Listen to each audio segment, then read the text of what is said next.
of Albert Lee and Sorensen's Appliance in Geneva. Albert Lee Hockey Day is proudly brought to you by The Locker Room by 10,000 Designs, Trades and Labor Federal Credit Union, Right Way Roofing of Albert Lee, Community Foot Clinic in Albert Lee, Davy Valerial at Robert Hoffman Realty, and Hy-Vee of Albert Lee.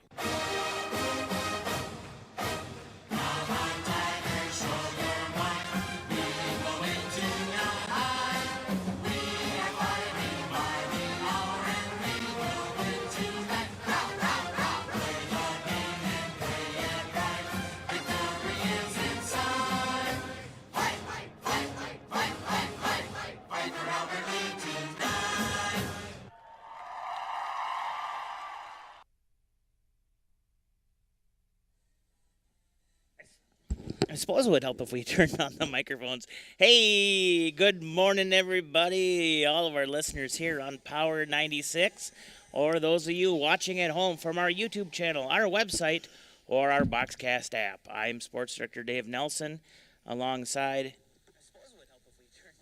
That is okay. I can hear it in my headset. Yeah, I can hear it in the headset. But yeah, Sports Director Dave Nelson alongside of Big J25. Yeah, sports. And Mr. Marcus Antonio Calderon, a.k.a. Caldy or Sparky, however you want to call it. Morning. It's a beautiful sunshiny morning. He doesn't look like Clark Griswold. My robe. He is. Are you a Blackhawks fan? Or just Yeah, a a little bit. A little bit? Okay. I watched him last night. Hello, Chicago people. Yeah. You know what? 2 minutes in, there's a fight. Well, you got to get closer. That way we can all hear you. All right. What? There was a fight last night? Yeah, 2 minutes into the game last night, Blackhawks game, fight. Thwap, thwap. Nice. Of course, the Three Stooges here coming to you live from the historic Roy Nystrom Arena. You're getting it down, finally. I'm getting it down, yes. As we're live here for Albert Lee Hockey Day, and we, like I said, we're live here now, and we will be going all day until after the girls' varsity game, which is scheduled at 6 o'clock. But, of course, we know how sometimes these games run a little longer. I was so right. we could be here longer. It is the AP Wees. So, yeah, AP Wees, Owatonna versus Albert Lee this morning. Yeah, the AP Wees started off, or kick it off today at 8:15. The Owatonna Huskies are in town, 9:45. We got the Bantam A's. I am still mildly upset about that. When Coach Carlson was the Bantam coach, that was the last game of Hockey Day. That was always the most electrifying game of the day. And now the A Bantams are playing at 9:45. New Ulm is in town to face those guys. At 8:45, you mean? 9:45. It can't be 8:45, Dave. We played The this game at Bantams. 8:15. Sorry, you're Bantams. I'm glad you're here. Keep Well, us you organized, see, Big J. You see, we only have one sheet of ice here for the first time in, well, a long time. Very long time.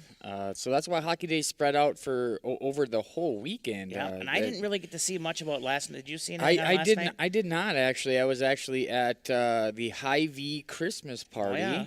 Oh, Just hooping and hollering and having a good time there. You know that a local company. I know they do a lot of stuff for you guys. Normally our home for Tiger Sports Saturday. Exactly, but they firsthand, everybody in my family except for me, Lainey, Josh, and Tracy, they all have worked and still work there. And I can't give a big enough shout out to Hy-Vee for taking care of their employees and doing what they did last night. It was a lot of fun. As an outsider that doesn't work there, the employees that do work there, they, most of them know you by name. And nobody was, what's he doing here? Or what are they doing here? Mm-hmm. Just keep it local, folks. That's the message of the day. But then after the Bantam A's, we're going to have the Tiger Sports Saturday here at 10 a.m. today. We're going to move that up a little bit. We're going to have some Austin Bruins insider stuff going on. And then after that, it looks like we got the JV boys going on the ice at 12. They're going to play Marshall, so that's going to be a Tiger versus Tiger matchup. Two different style tigers, I will say that. One is bright orange, and then of course your classic Albert Lee Tiger stuff. And then at following that game, we're gonna have the varsity take the ice, and then at 4:30 today, the girls. I mean, this is big. The girls are finally home. Yeah. Finally, the girls have come back.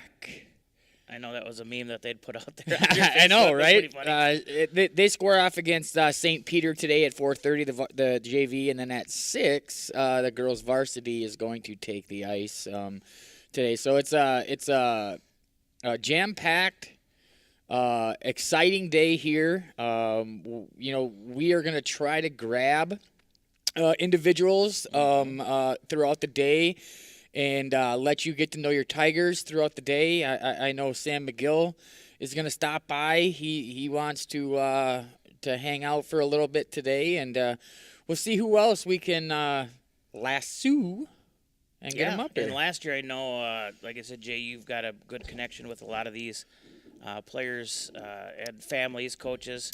We had a lot of great interviews last year. I did put the open invitation to Coach Carlson and his Lady Tigers to come on up at any time, as well as Coach Matt Erickson and the Tiger Boys to come up at any time.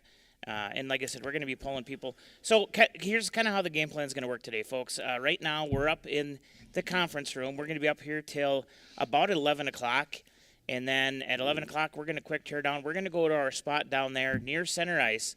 And from that noon game on, we'll be back live. So we'll be off. We won't be off air, but we won't be doing anything for about that hour-ish or so after the Bruins Insider, just so we can get set up. And then we'll be, like I said, we'll be down there. You can watch all of these games, highlight all that stuff from our YouTube channel, also our Boxcast app, or our website. You will notice that they are going to be put into 3 sections. You want to pull that up again, Jay? Yeah. So here's kind of how the segment. Oh, they're I'm like, what's going on? They're testing. It's just media check. Yeah, media check. So basically, what's going to happen here is segment 1 is going to go from 8 a.m. until 11. So like I said, we'll have the 8:15, the PWA versus Owatonna. That will be a video only, and we'll break in occasionally with scores.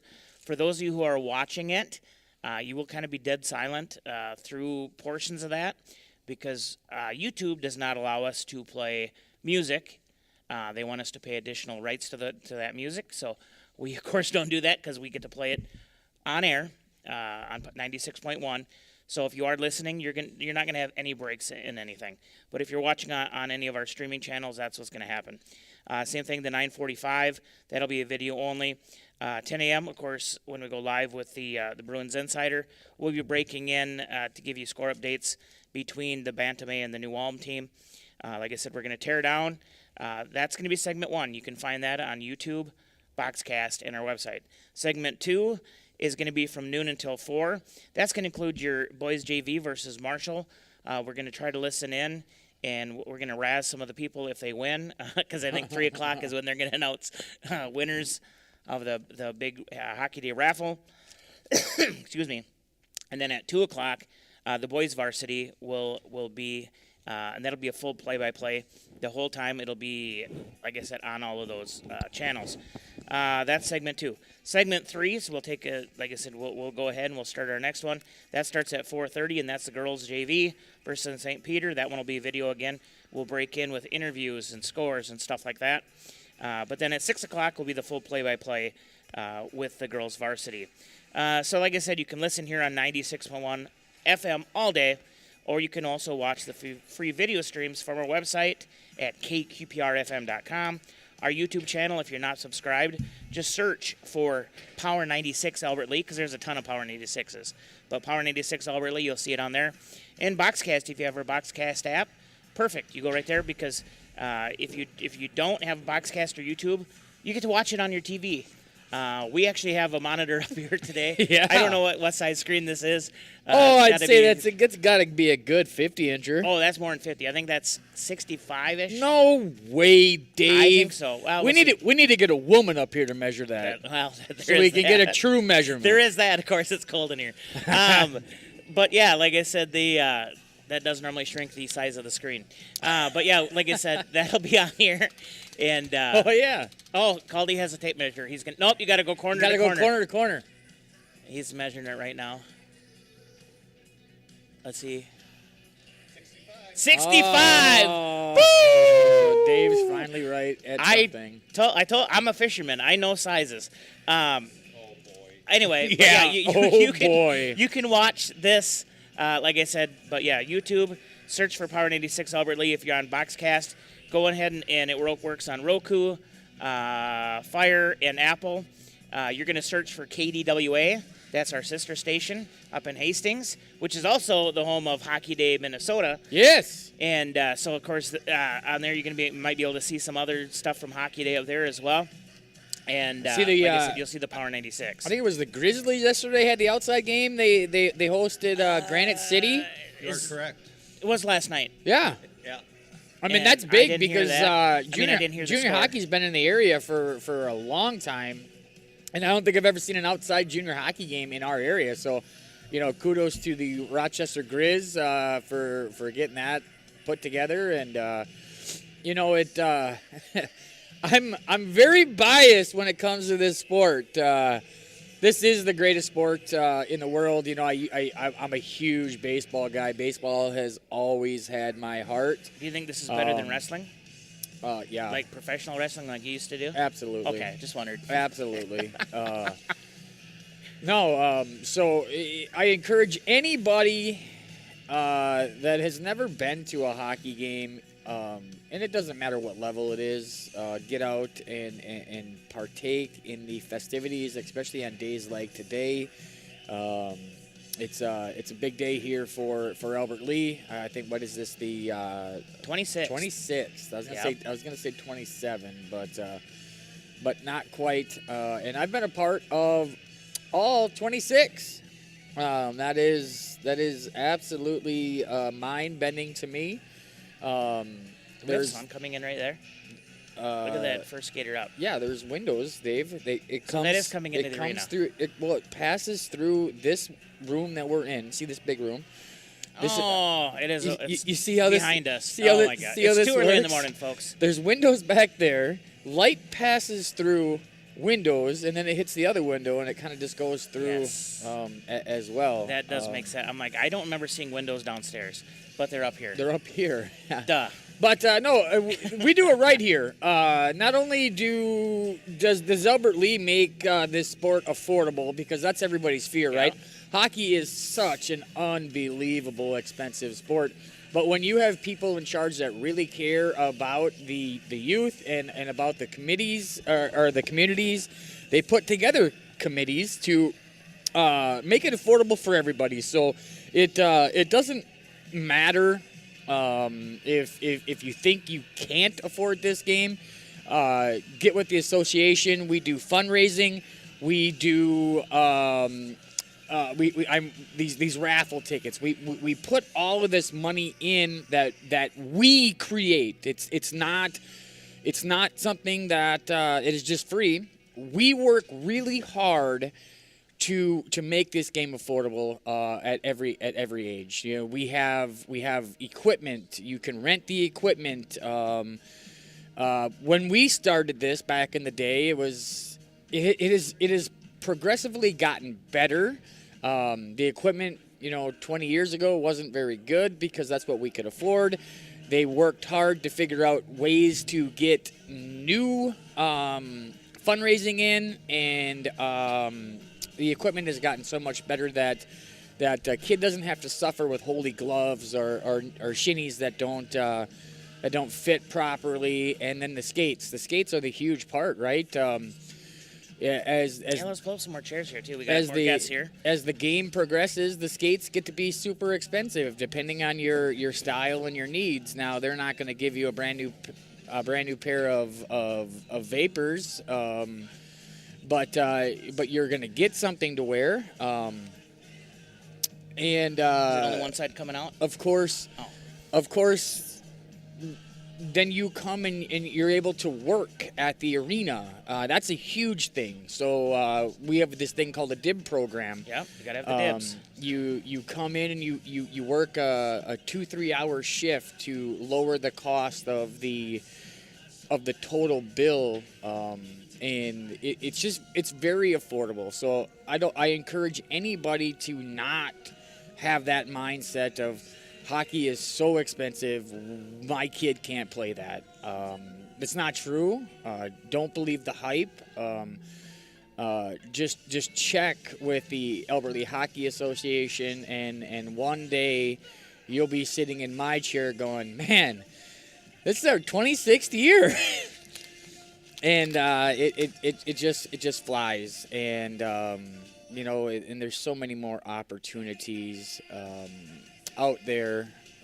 Like we talked to McGill last night. He's going to St. Thomas, which is D1. Yeah, I get it. He's going for football, but they have a hockey program there too.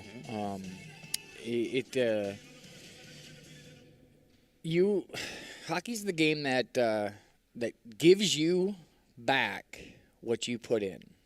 If you really, really enjoy and really, really want to get good at this game, it will reward you in many, many different ways. Hockey is the greatest sport.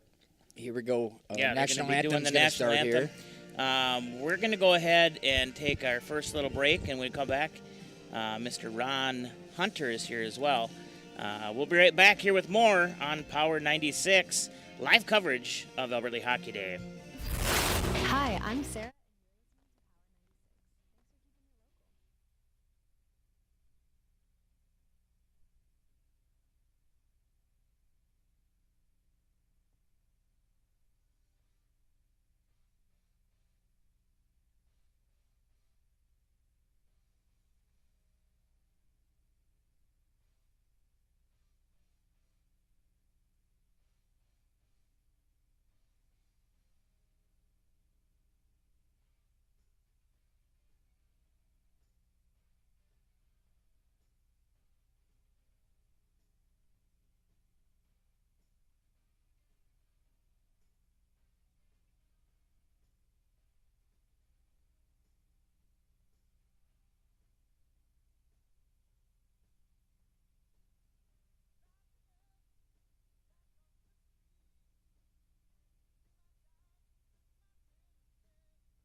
I'm Dawn from Freeborn Mauer Electric Cooperative, and you're listening to Power 96. Thank you for keeping it local.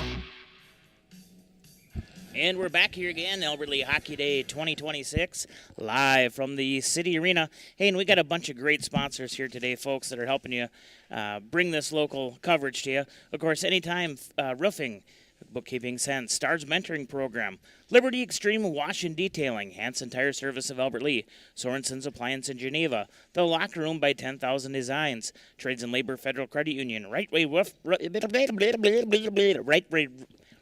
Roofing.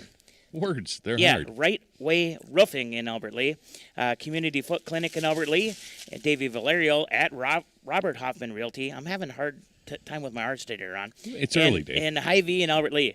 And, of course, Mr. Ron Hunter is here with us now, too. Of course, a very big hockey fan, and you brought with Felix. And of course, Felix and Caldy going to be swapping back and forth on the camera, so they get a little break in between to go enjoy some of the festivities of Hockey Day as well. And I know I'm going to take a break when McGill gets up here and maybe let him and Jay run a game. But, yeah, like I said, Ron, welcome to the show. It's, of course, a shortened version of the Ron Hunter radio showgram Yeah, a little on bit. a Saturday. Saturday morning edition. And so, Ron, of course, you've been in Albert Lee now for quite a few years. And you got to see the first Hockey Day kind of come into fruition as well, right? A little bit, because this is, 26 years? Yeah. And I've been here 23. Oh, I thought you So- were here for 84 years. That might be the goal. In this business, you never know. You never know. Yeah, and of course, like I said, yes, you've been here through a lot of these things. And last year I asked if it was okay if we came out here and did all-day coverage, and you're like, yeah, let's go for it, and it was pretty successful. And It was a lot of fun. yeah, This day is just crazy. Anybody can come to a hockey rink, but you just don't get the experience, and that just goes back to that whole opening spot that I gave about how Albert Lee really takes care of the community, the people, and the youth. And there's so many things to do out here, you know. I think it was 2 years ago we acquired the barn over there, and now we, instead of standing outside when it's negative 18 below zero and manning a grill, we can just go across the road over there and eat all day. It's the evolution of things. I mean, even Yeah. when I was pulling in, the good folks from Nell's Diner were getting their truck Yeah. getting yeah, ready because to they set are up. outside, right? Right. They're extremely outside, and of course, then the Barn of Shepo, they've got stuff going on over there too. We used to do it. Ovi used to bring just grills. It was like a football tailgate. Yeah, exactly. It's You know. exactly what it was. Brings me back to the days of being down at Soldier Field in Chicago. And What, Soldier Field? Yes, sir. my old stomping ground. But Jay, you were talking earlier about the evolution of equipment. Mm-hmm. And it's amazing, back in our day, we were playing with wood sticks. Wood sticks. Straight shafts, straight blades. We had to put them indoors, soak them in water, put them indoors, and then close the door to put a curve in your stick. Exactly. Yeah, and now they all come molded, and they're this carbon fiber stuff. And I know you hear me say it, like when a kid can't catch a pass out there, what's the first thing I always say, Dave? Give them an old wood stick. Get them a wood stick. Get them a wood stick, and they'll learn how to catch. It's like baseball, too, because you see the resurgence of the wooden bats. Even with all these composite baseball bats that the kids are using today, you get back and you start using a wooden bat to get to the get the feel of everything. It really does help, and really the same thing for hockey. If you can find some of those vintage wood sticks, they'll teach you how to catch a pass. It's funny because I still have my park stick, and this is not a very wise idea, but I have one of the old aluminum. Oh, there's a Tiger goal. I have one of the old aluminum Canadian sticks, Yep. and when it gets cold out there and you take your glove off, your skin freezes to that thing. That and when they release these aluminum sticks, the equipment managers love them. Because it was so easy to swap out a blade. They Yep. take out their blowport, Pop it hit out. it to the bottom, melt the glue, and Yep. slide the old one out, or the one the blade that broke, and then slip a new one in. And players would have certain molded blades Yep. that were modeled that they liked, and gone were the days. But the flexibility in them. These kids are playing today. They're playing with noodles. Yeah, absolutely. You know, some of these they get them so small, like, you know, they 45 flex. Yeah. You know, all the way up to 100 flex. But these 45 flexes, if they even lean on them wrong, they snap. That is one of the biggest pains. And going back to the affordability of this game, parents, they don't cover the sticks. That is Right. That's is a on player's you. responsibility. And, you know, you get into the wooden sticks. I mean, when one went, it went. It went. But when you look at what the greats, you know, you look at a Doug Wilson, who had a tremendous slap shot, you know, using these wooden sticks. These kids that are playing today, they're getting such whip Yeah. out of these sticks. Speeds it You up. can see them bending Yep. before they even make contact with the ice of the puck. Absolutely. On the downward swing, it's like their hands come through before the blade even gets to the puck. Yep, exactly. You know, and you see pictures of this. I know Buck Monson was he was out here the other night when you guys were doing the game. Some of the pictures that he got, and it was just fantastic. But they're so bouncy. Yeah. And that's the problem with why some you of the can't catch passing. passes, yeah. And that's where practice. You know, you have to learn how to receive a pass, and it's a little bit different. And to talk about the equipment as you were going on, you know, you had mentioned skates. The evolution of skate Unreal. is crazy from back in the days when you and I used to play. And now with the quick change blades, Yeah, I mean that's a huge thing. You know, with the old stuff, you broke a blade, you had to change the whole toque, you had to change the whole setup. In worst case, you had to get a whole new skate. right? And now you break a blade, you just pull the trigger, blade pops out, and you put in a new one. Yeah, equipment managers love it. They and, don't have to. And when sharpen you were playing, you know, back in the day, if you stripped an edge, forget it, man. Yeah. You were done, Yeah. but you were still expected to play for the next Yep, 38 and minutes. it was so tough. You had to. You lose many a groin. Yep. And you know that was one of the big things with the evolution is, you know, Josh always had 3 blades that he took with him when they went to games because you never knew Right. when that one was going to get nicked or you were going to break a blade and you just take them out. And the evolution of those things is just the blade itself. You know, back then it was steel. That's all it was. It was steel. Now you can get carbon fiber blades. Yeah, it's crazy. And then even for goaltenders, you know, they love it in between periods. They could just skate over to the trainer and get those swapped out right away for a set of fresh wheels. Absolutely. And, you know, when they're sliding across that crease and hitting those posts, it's really easy to put a Take out a whole burr gouge. Yeah, into your blade. absolutely. And the protective equipment, too. I mean, it was like, you know, the shoulder pads that we had back in the day, where it was like quilted northern. It's funny because Pads, didn't you play when they used to have like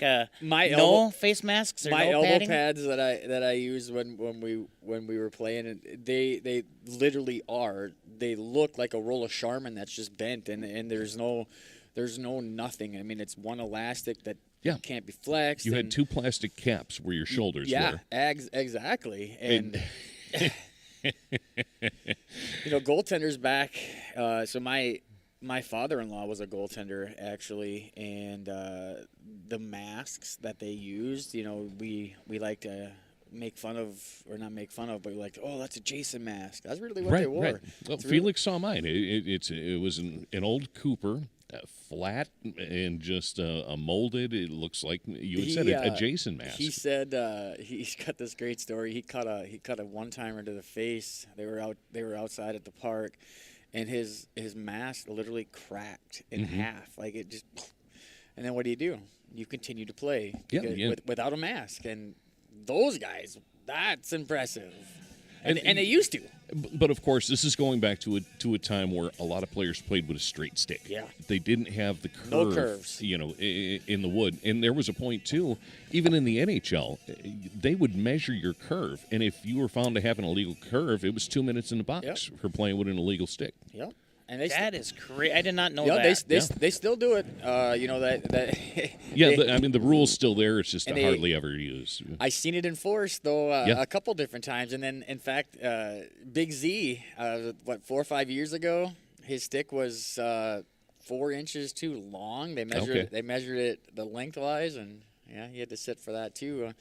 You know, and again, they always change things, right? So, you know, back in the day, the pads were so thin, and they weren't.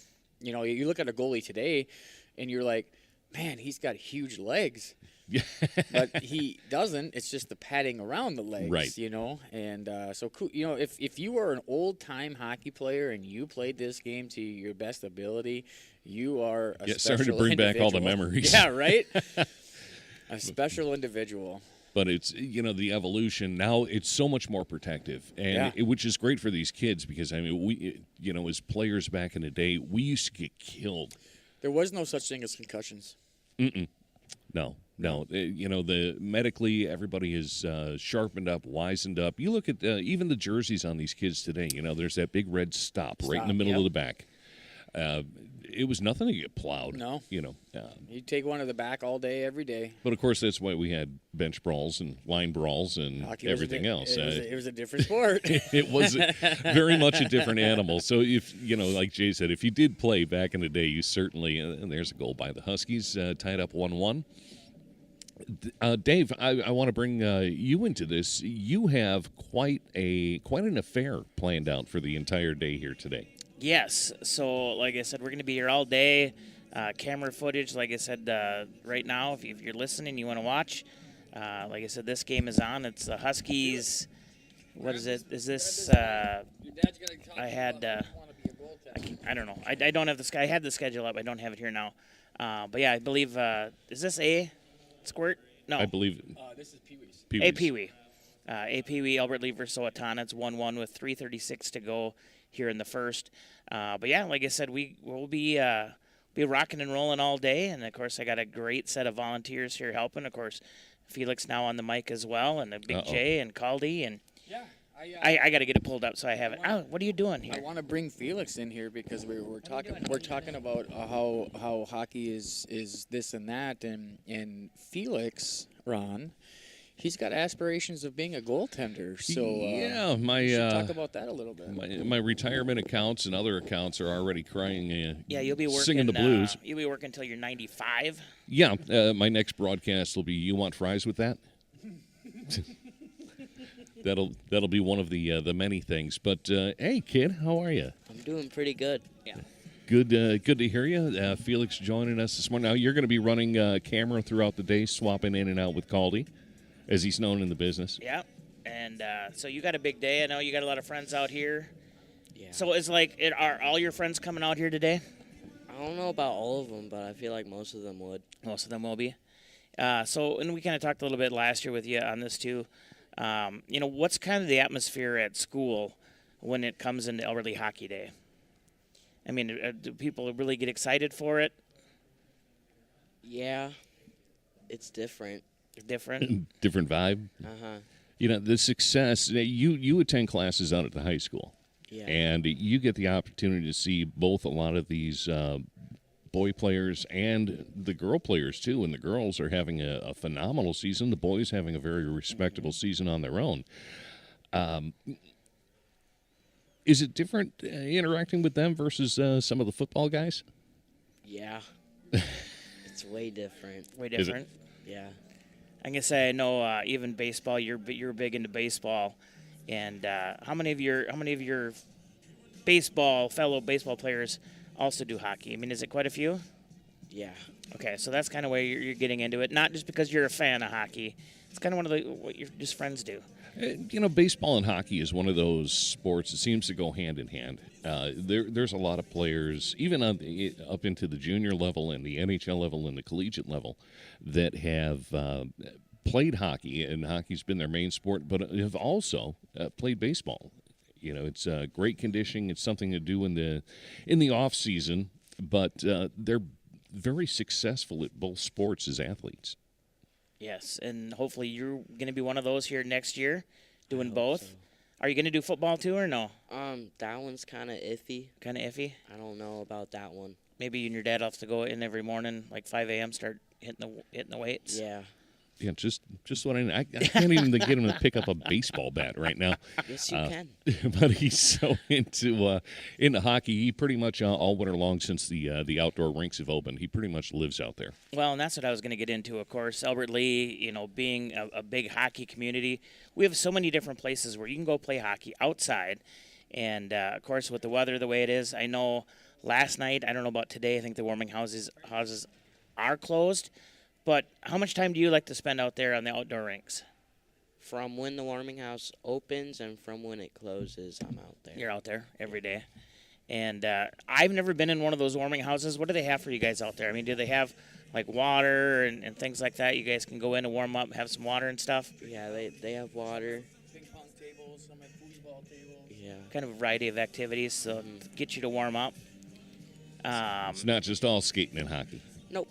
And when you guys go out there, I mean, do you play just in your regular winter clothes, or do you? I mean, a lot of your friends go out and get in pads and stuff.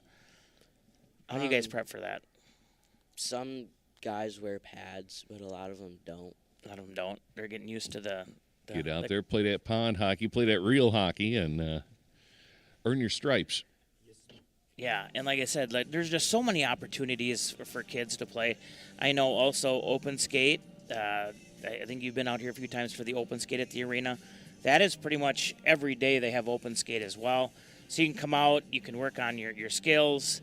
I don't think they allow you to play hockey during They that open have a skate. designated time. It's called Stick and Puck. Okay. And that's out here at the city arena. And Jay will probably remember it wasn't called Stick and Puck back in our day. It was called Rat Hockey. Rat hockey. Yeah. Okay, rat hockey. Yeah. You'd get out here, all the players that wanted to play around a hockey. They just, after some warm-up, you just gather at center ice, drop your stick, and then two somebodies would skate over, separate the sticks, and boom, that's your team. Wow. That was always the best way to do it, too. Yeah. And back then, nobody had the special sticks like now. As Jason, yeah, no one had special sticks and stuff. Those stupid infrared colored sticks, like not Yeah, all the sticks kind of looked the same. It was just the tape job that was different. Outside of that, it was just a slab of wood that said Vic or Northland or something like that on it, and a coho, and that was pretty much it. So the sticks were separated, so that was your team, and then you'd go out there and play the remainder of the time that the session was open, and get yourself a round of rat hockey and have some fun. First period is over here on game one. It's a 1-1 game. Owatonna versus Albert Lee, the Pee Wee game. And I look back when I grew up, of course, being in the big town of Gordonsville, you didn't have hockey rinks. You didn't have none of that. Glenville didn't have a hockey rink. If kids wanted to come up here, normally it was for rock on ice. I You think had is farm what they had. ponds, didn't you? Well, you would. I mean, you'd have a few of those things. But skate, you made a pun on anything. well, but it just wasn't a big thing, in our area. So that's why I kind of got into wrestling and stuff like that. But in basketball, I mean, imagine me, 4 foot tall, 100 pounds, playing basketball. But yeah, like I said, just a good time there. But that was the thing is it was so fun to be outside playing football and stuff like that. So it's just a different atmosphere. But now I know a lot of the younger kids. They do come up here. Even Northwood. Northwood's one of those areas where when you're in your Pee-wees, your Bantams, you can play up here in Albert Lee. And I know in that second game, the Bantams. Association doesn't hold any grades. Yep. Right. In fact, the Salier kids, it would have been the Pee Wee year. So they were from Mason So City. Salier. Oh yeah. I remember hearing about it from Mason. And they played their Pee Wee years up here, and they enjoyed it so much they came back for the Bantam years. And I'm not kidding.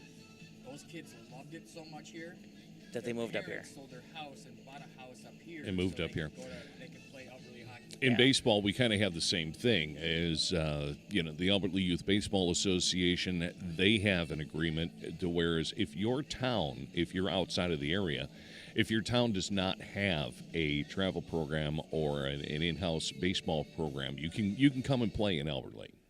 So Yeah. it's a great way to give these kids the opportunity to get out there and play some ball. I do like baseball. I find it, except with the exception of my kid, it's much more expensive or much more Inexpensive. Inexpensive Well, than hockey is, but not necessarily on the travel weekends. no, and that's just it. You know, and hockey parents are much like baseball parents. They're a dedicated crew, and that dedication starts in a youngest age. And the best thing that I could tell you is, from a player standpoint, from a coach's standpoint, from a board member standpoint, is on any given day, your kid that's playing is not going to earn a D1 scholarship. Kick back, relax, enjoy the game, and volunteer. Finding coaches at any level is, and I don't care what the sport is, it's very difficult. So if you have the experience, if you have the knowledge, you have the opportunity to pass that on and to share that with these younger players. And you have to throw out the idea of daddy ball or daddy hockey. You get out there and you play to your best ability, and you encourage not just your kid, but the kids that are also on the team, encouraging them to play to their best level. Yeah, and I know that has been so crucial with building the success of the varsity teams here for Albert Lee is the work that the volunteer coaches and staff put in with your peewees, with your bantams, your squirts. Even like I said, you go up and then you go into your JV, and that is why our programs have so much success. Everybody always talks about how Wool Road is so good and this and that. A lot of that is recruitment and stuff too. Albert Lee doesn't really have a lot of recruitment, from what I know. But it's you're building those strengths up from a young age, all the way up into their varsity career. A lot of that, Dave, is going to come from the opportunities that are available due to these youth associations that have put together. And, when Felix was playing baseball, when he started, I made him play 2 years of town ball. And the reason I did that, could he have tried out for travel and made it? Maybe. He didn't, so I don't know for sure. But what he did do was play 2 years of town ball to learn the game. Once you learn the game, then you can move up your level of competition. And they've had success with that. And you look at the success that Paul Dunn has had with our football program here in Albert Lee. And a lot of it over these last couple of years has been because the youth associations are getting a hold of these players at a younger age and teaching them the right way to play the game, and inspiring them, working on the fundamentals. And the fundamentals is the most important part. And I don't care what sport you're playing, whether it's football, whether it's baseball, whether it's basketball or hockey.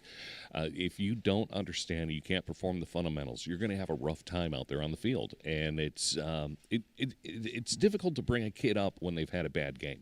Yeah. Looks like Owatonna just scored a goal here in the second. Take it a 2-1 lead in favor of Owatonna. And, This is what happens, Ron, when it's 30 below zero. He's showing. And you go to the pond. Yeah, I remember those days. 30 degrees below zero, and he shows a picture of Josh and his. Icicles on the eyelashes. His eyelashes, his hair, it's all frozen. And he was out there for, I think, 3.5 hours. And Yeah. when it's that cold, you shouldn't be outside. No, you should not be outside, and that's where, like, today, I looked a little bit ago.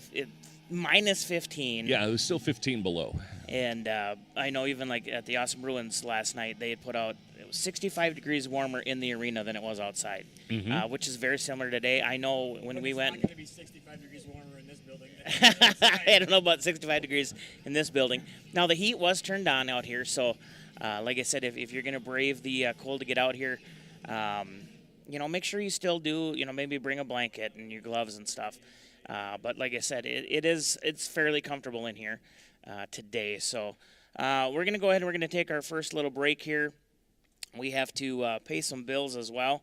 We're going to keep talking. Downstairs. Huh? I'll take Calder downstairs. Okay, well, He wants to go enjoy some festivities. I'm going to show him the board. Did you see the board down there? I did not see the board. Like I said, there's so much stuff to do here. But yeah, we're going to go ahead. We're going to pay some bills. We'll be right back here. This is Power 96 live coverage of Albert Lee Hockey Day live from the City Arena. We'll be right back. Hockey Day Albert Lee is proudly sponsored by Anytime Roofing, Bookkeeping Sense, Stars Mentoring Program, Liberty Extreme Wash and Detailing, Hanson Tire of Albert Lee, and Sorensen's Appliance in Geneva. Godfather's Pizza is back in Albert Lee. The Freeborn County Co-op convenience store, located at 1820 Margaretha Avenue in Albert Lee, has Godfather's Pizza Express, open every day till 9 p.m. You can get large or personal pan pizza with all their great toppings and golden or thin crust. Plus, they have their Godfather wings, cheese bread, and desserts too. Call 320-7511 to order your next meal for pickup, have DoorDash bring it to you in Albert Lee, or there is limited seating inside. Godfather's Pizza Express, open 7 days a week till 9 p.m. Pizza's here. Oh, great. I'd love some, but I'm worried about my stomach issues. If you're worried about having diarrhea, gas, bloating, stomach pain, or loose, oily stools, it may not just be stomach issues. It could be a condition called exocrine pancreatic insufficiency, or EPI. With EPI, the pancreas doesn't release enough enzymes to break down food, but EPI is manageable. Use the symptom checker on identifyepi.com and talk to your doctor. That's identifyepi.com. Sponsored by AbbVie. Every morning, we rise and shine, make breakfast, and brush away the night's rest. These routines help us start the day off right. Nature-Made vitamins are a simple step in that daily care regimen. Multivitamins with daily essentials, clinically studied probiotics for gut health support, magnesium to help relax the body. Nature-Made is made to care for you every day.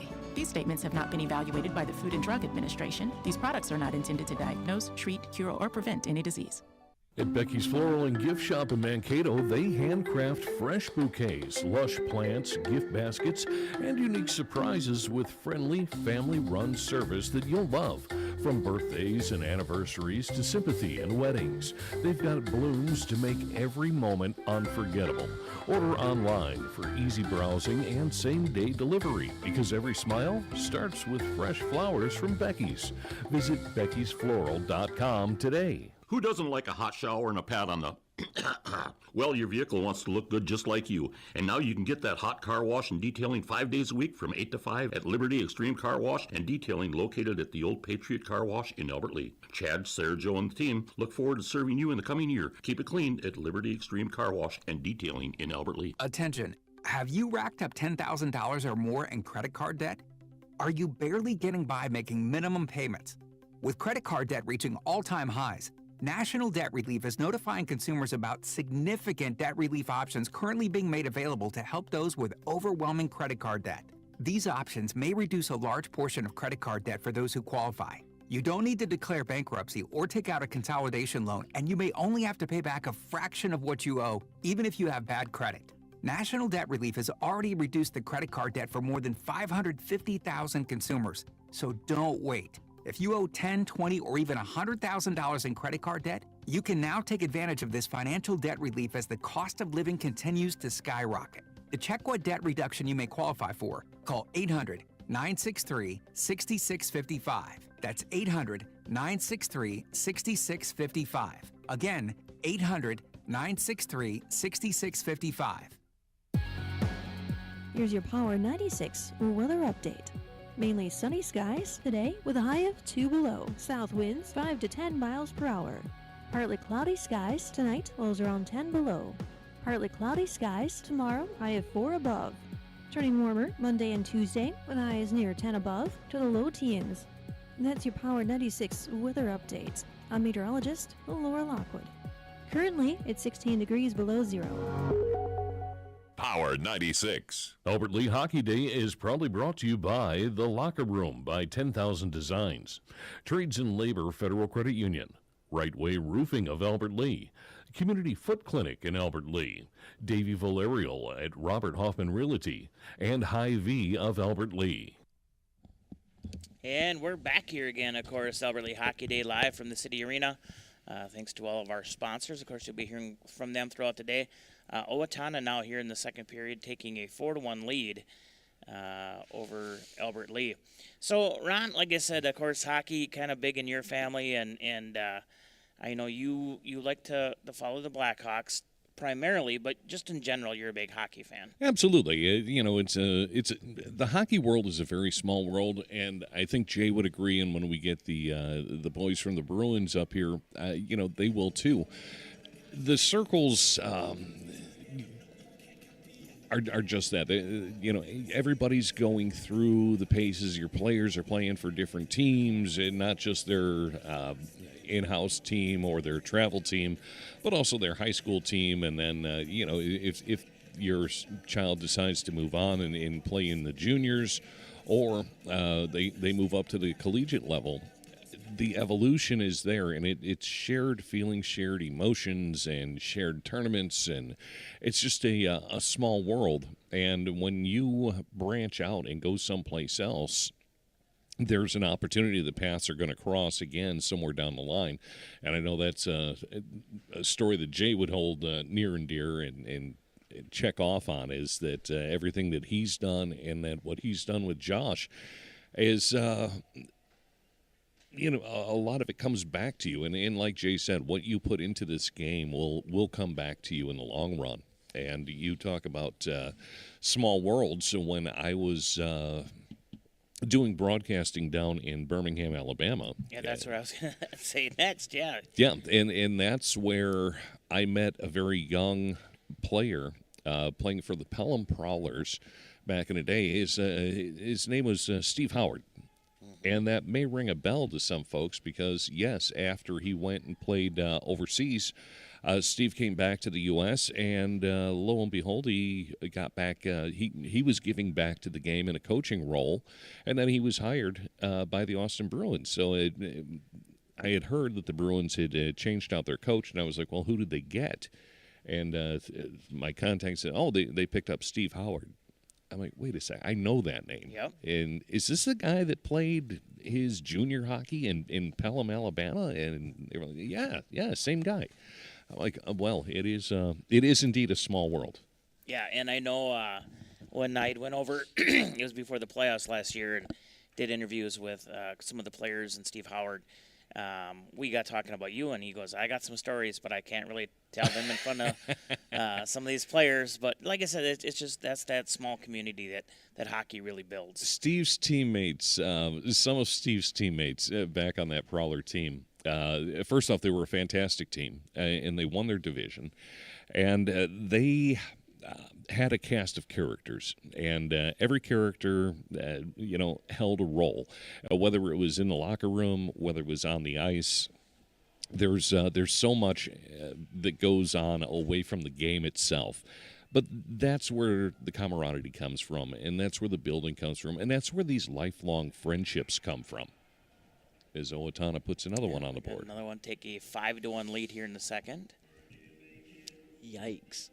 23 shots on goal to Albert Lee's 7.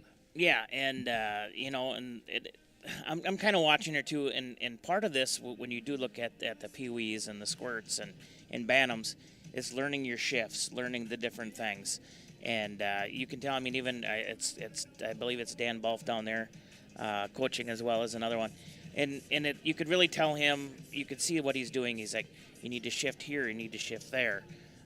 Because it's more than just running back and forth with a stick. Exactly, and then here's another goal from the Huskies. But you have the coaching just isn't during the practice sessions. You're coaching from the bench, and you're helping these players. And a lot of times you have availability issues. You can only stick so many players out on the ice at a time, but the problem lies in how many players you have to build shifts around. And when you're looking, ideally, you want 45 seconds, 30 seconds, 45 seconds for a shift. You're up, you're down, you're off.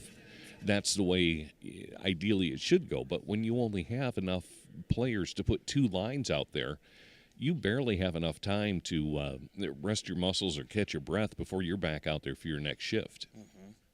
And, talking of shifts and lines and things like that, especially for a goalie, you're trying to not necessarily cause havoc in front of your own goalie, but you're trying to do that on the other side. Right. And so I know there's a few times where where even when they're going on the board, they're trying to show, we need you to come in here, come on this side, or vice versa. Right. Post up front, get in the dirty area, and you're going to take your abuse. There's a trip. It's an important aspect of the game, and it's strategy. It's the things that take place are strategic, and you have set plays all over the place, from your face-offs to breaking out of your own zone to how to set up in the offensive zone. You rely on these players. They each have certain roles and positions and places to get to, and there's a strategy. It's the game within the game, and you try to impart that onto the kids and help them grow and help them increase their hockey IQ and get themselves smarter as players. Now, I know here they do have previous jerseys from the past, Pee-wees, Squirts, Bantams. And Felix, you picked up a jersey, and I know I picked one up last year. You picked number 30. Is there a reason why you picked number 30? It was the second closest to 34. Okay.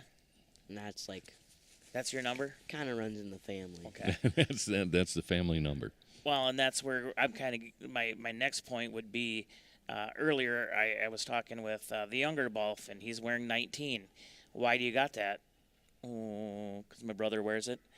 There's just so many numbers that come into play, and a lot of times it's family numbers that go all the way through. It is, and that's one way to look at it. But when you have two brothers playing on the same team, well, you only have one number that can be worn, so somebody is going to have to make a difference. But it's I don't know I don't know why there's an attachment to a number, but I also don't know why goalies, carry a big ball of tape around with them that they collect throughout the entire season. It's superstitious in a way, but it's something that soothes you mentally when you're out there, knowing that you have that number on your back, and it's the important thing to impart to the kids and to the players is that it's not about the number on the back, it's about the crest on the front. Yep.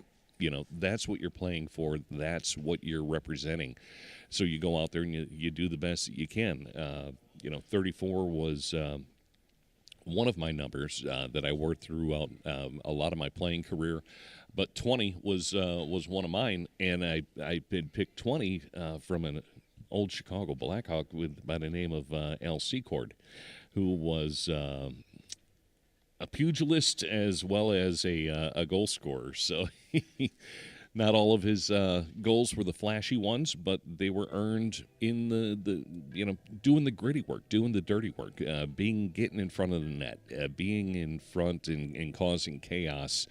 And being very difficult to move and work around. So whether you're setting a screen, whether you're looking for a deflection, that's the place to get to. And I love seeing coaches that still coach some of that old school style versus all the flash and flare.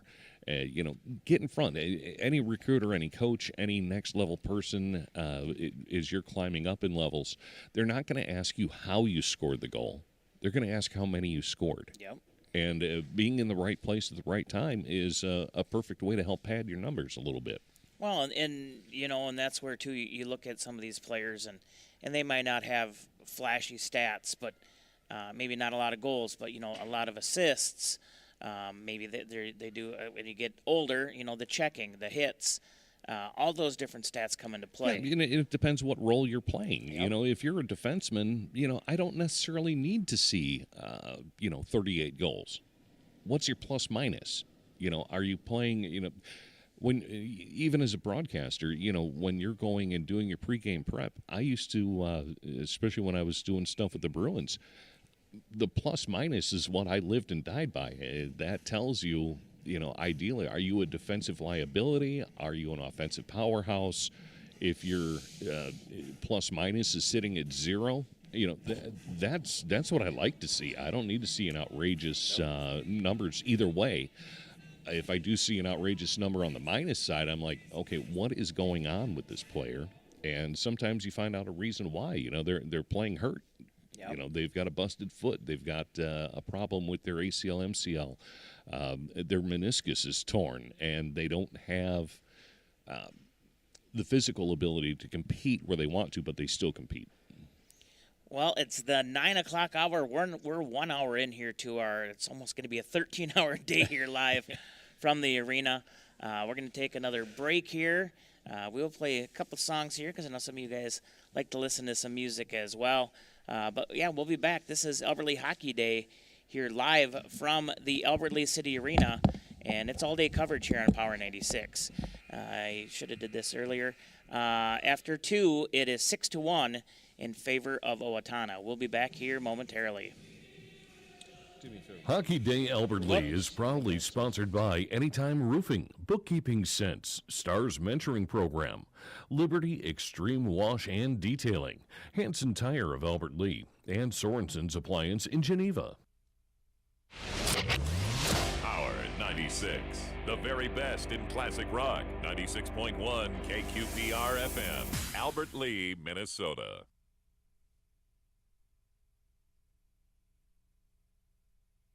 Albert Lea Hockey Day is proudly brought to you by The Locker Room by 10,000 Designs, Trades and Labor Federal Credit Union, Right Way Roofing of Albert Lea, Community Foot Clinic in Albert Lea, Davy Valerial at Robert Hoffman Realty, and Hy-Vee of Albert Lea. Power 96.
This is Big J25.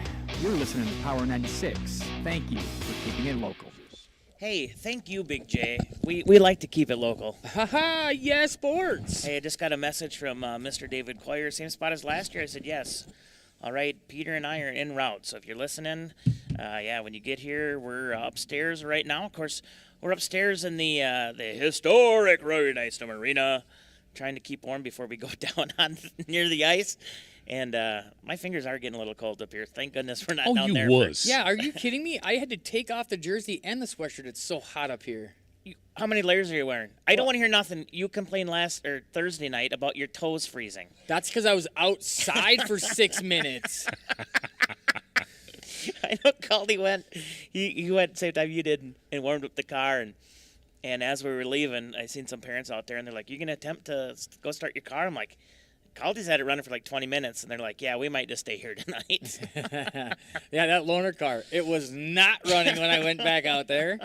And the temperature gauge said cold. It said cold. Well, right now, folks, it is still negative 15. Is what it shows on my. when I came to the rink when I left my house. What? You're dropping the windbreak. Quit playing with it. That's because we're gonna have to zip tie these on. The thing is these aren't made to be traveling nonstop. And you have my headset. You gave me the broken one again. Feel the burn end from when I don't know if I ever did tell Ron I burnt a little bit of the plastic. No, I was not aware of that. All right, here it's not bad. So it was, another hit to the Q4 budget. Right there.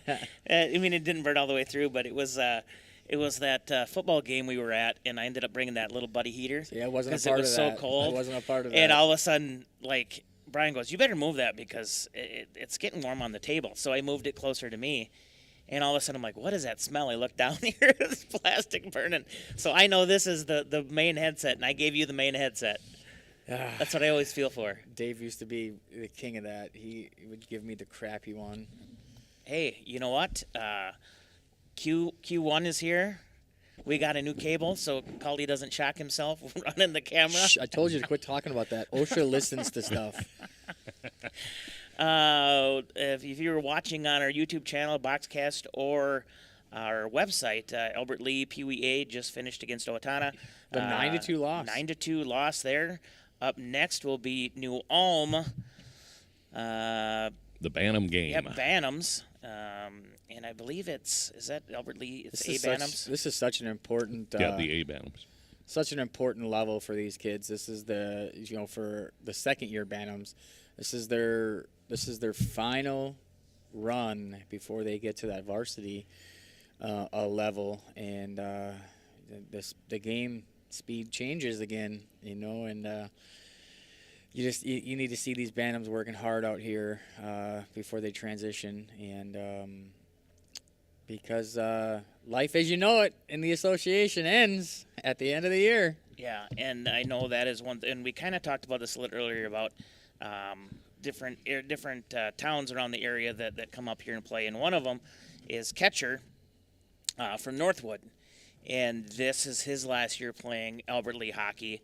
For the fact if you'd have to move just into Minnesota. That's what the Saliers did. They just got to get their parents to buy a house up here so he can continue on to play with his hockey family. Of course, and the biggest downfall that with the Northwood Lake Mills area is if you graduate from there, they sit you up pretty good. I know for because college. of the casino deal. Because of the I get casino, it. And so they would be giving up a lot of money for his education by doing that. So they didn't know if he was going to play in Mason or if he was going to have a stellar year, and they would just make that decision to come up here and play.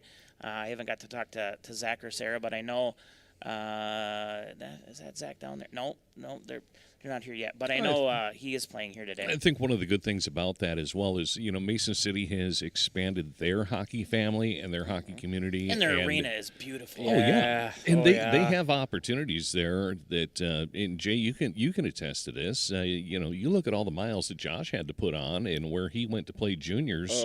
You have two opportunities right there in Mason City to play junior hockey. Yeah, absolutely. With the Toros and the Bulls, right? And if you if you can perform well at that youth thing, your coaches, they're watching you weekly. It's not like they don't have to travel to watch those kids. And you know, I kind of put that, you know, with the Connor Persig deal, right? Connor's playing down there. It's local because those coaches got to see Connor live and in action, and they didn't have to travel 10, 12 hours to watch kids. And yeah, it's nice when you can scout from your own backyard. Absolutely. But you look at some of the success that the Albert Lee boys hockey program has put together. We have a number of former Tigers that are playing junior hockey now. Yeah, it's crazy And again, I know you guys hear me talk about this all the time, all you fans at home, and don't think that I'm that dad, but you're that dad. You're proud of your son. That team, no, it's not just Josh. No. I mean, that team put out 4 junior hockey players, and that was a huge number when that happened. And you know, so still playing out there. You know, of Josh's team, Josh went to Rapid City. Derek Lighty, Eli Ferris went to Sheridan. Uner went up to Alaska and actually played in the actual NA. He played for the Kenai Bears up there, and then he now plays at Bethel University. Made the transition from juniors into that, and then. You know, Connor's still tied to that Barons team. Connor's down in Mason City, and don't forget about Bremer. Bremer's out in Maine. Yeah, he got traded before the season started. And it's not that it was just that group of kids, because there were others that did it before. You know. I can't even remember his name, but he was a pretty standout guy. He played for Alexandria for a long time. What was his name? Oh man, I'll get it. Johnny. Yeah, Johnny. Yeah, Johnny 5.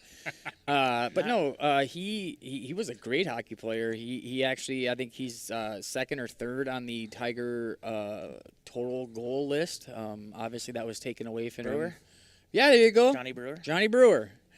You know, I was taken away from him just a couple of years ago with Ovi, and Ovi, you know, played junior hockey down in Mason City as well. You know, so. There's so many opportunities after this. You know, Albert Lee's had a lot of good hockey players that come out. Obviously, you look at the Wall of Fame down there. You know, Stumper. I graduated with Chad Damerol. Got to watch him do a lot of cool stuff. That 98, 99 Tiger, 97, 98, 99 Tiger team was pretty good. And then you got up into that next class there, the 7s, the 07s, 08s, 09s, they were good. Never got it done, and then there was the break in the action, and then we get to the Barons team, and you know they come out and blaze and put up, I think, 45 wins for Coach Erickson, and unfortunately they just run into the stack sections where we got to face Northfield and we got to face New Prague. And you know, I again, not that parent, but you want to talk about an exciting hockey game. That section final, their first year, Coach Erickson, the day before, the hockey gods just weren't on his side. He took a puck to the face in practice and went down and bumped his head and got a concussion. So he didn't make the trip that night to the section final. So they were coached by Hacker and playing in a tournament like that against a team like they were playing against. I won't say that hurt. They did a great job of responding, but we did that without our starting goaltender too. The starting goaltender that year broke his ankle against Mayo the night before the section tournament, and so they leaned on Tanner Nelson. hadn't played a single minute of varsity hockey up until that point, and Tanner comes in, and Tanner marches them through the section, the whole section thing, and we get to the finals, and then Coach Erickson has the unfortunate injury there, so he doesn't make the trip. And they came out and they never quit. They led that game 5-3 with, I think, 6 minutes to go in the third period. And, I mean, the building was electric. This is going to be the first Tiger team that we're going to state, you know, blah, blah, blah, blah. And then you don't want to say it because you don't want to blame anybody, but there was a really bad penalty that was taken, and it flipped the script, and they ended up losing that game 7-5. And of course they added the empty netter, right? Sure. But that game was just electric from start to go. The Tigers shouldn't have been that competitive in that game because they're playing the New Prague where they're drawing from 300,000 kids, you know, and here we are stuck with 16,000, you know, and just Uner, Uner, Edwin, Barons, the deep pair of I remember there was one point of that game, and I am not a huge fan of this, but I understand, right? They ran two lines of defense, and that's tough, especially when you get into those bigger games. But Barons was paired with Jagger Miller, and they were on the ice. They had taken that 5-minute penalty, right? So they were on that ice. They're on the ice that whole entire 5 minutes, and then there's a penalty that happens immediately after that. Now they're on the ice for 7 minutes. I remember Josh and Jagger went to the bench for a change, and when they got to the bench, they were waved right back out.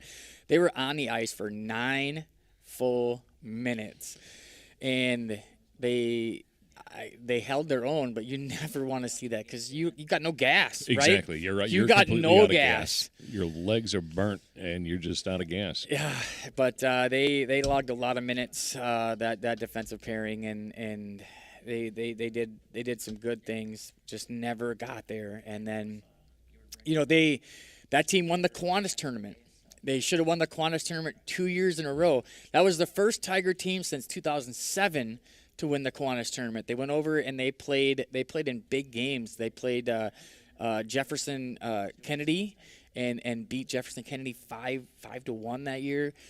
Go undefeated, win the Kiwanis tournament in Rochester, come back the very next year, and go undefeated again in the Kiwanis tournament, but lose in a tiebreaker to Dodge County. So 2 years undefeated action. DC, historically, DC has always been a thorn in the Tigers' side. Always. It really got worse when that kid, many of you guys know him, Brody Lamb, really emerged out of DC. You know, of course, Brody, another local talent, he now plays at the U, right? Now he's up at the U, just doing his thing for the Gophers. And, you know, local kids, they do get it done. Well, they do.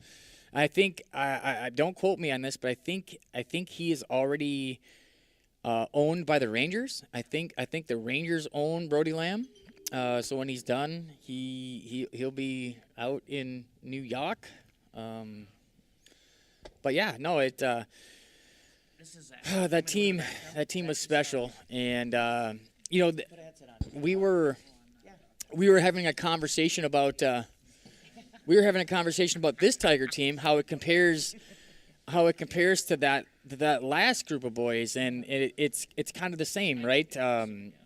This team here, they have the speed in Kolker, right? Kolker is quote unquote the Uner of this team. He's very quick, but he doesn't he doesn't have a ton of goals, but neither did Yoon. But Yoon was so electric to watch, you know. And obviously, this Tiger team has Sternhagen, who is their goal scorer, right? So he compares to the Edwin, you know, the dirty grinder that's stuffing on all the goals. And There's a lot of different stats that you look at. You know, we were talking plus minus off the air, and Dave and I huge. talked a little bit of plus minus, and you know, he looked at me like a deer in headlights. But I told you, he doesn't get it. But you know, the giveaway takeaway ratio. Yeah. You know, it's these little statistical things that you look at, and that coaches look at, and that scouts look at. Mm-hmm. You know, so even if you're having a season of the most horrible puck luck, you know, as long as you're grinding, you're working, you're doing your job, statistically things will balance out across Exactly. the board. And you know, okay, so you're not filling the net full of pucks, but you're ending the season with 42 assists. Yeah, and that's huge. And like I always say, you can always have that one super great offensive player, but if that's all you got, you're not going to win very many games. Right. And historically speaking, that I'm a huge Washington Capitals fan. Right? We all know it. They have the greatest scorer in NHL history. Alex Ovechkin plays for them, and they Great Eight. They have one cup. And they just got that cup not long ago, because it doesn't matter if you put up 10 goals a game, if you're giving up 11, none of it matters. Right. You know, And- you're right. And, you know, I saw a lot of that, especially through the 80s with Blackhawks teams. Yeah. You know, we had the great centerman, Dennis Savard. Fantastic player, phenomenal player.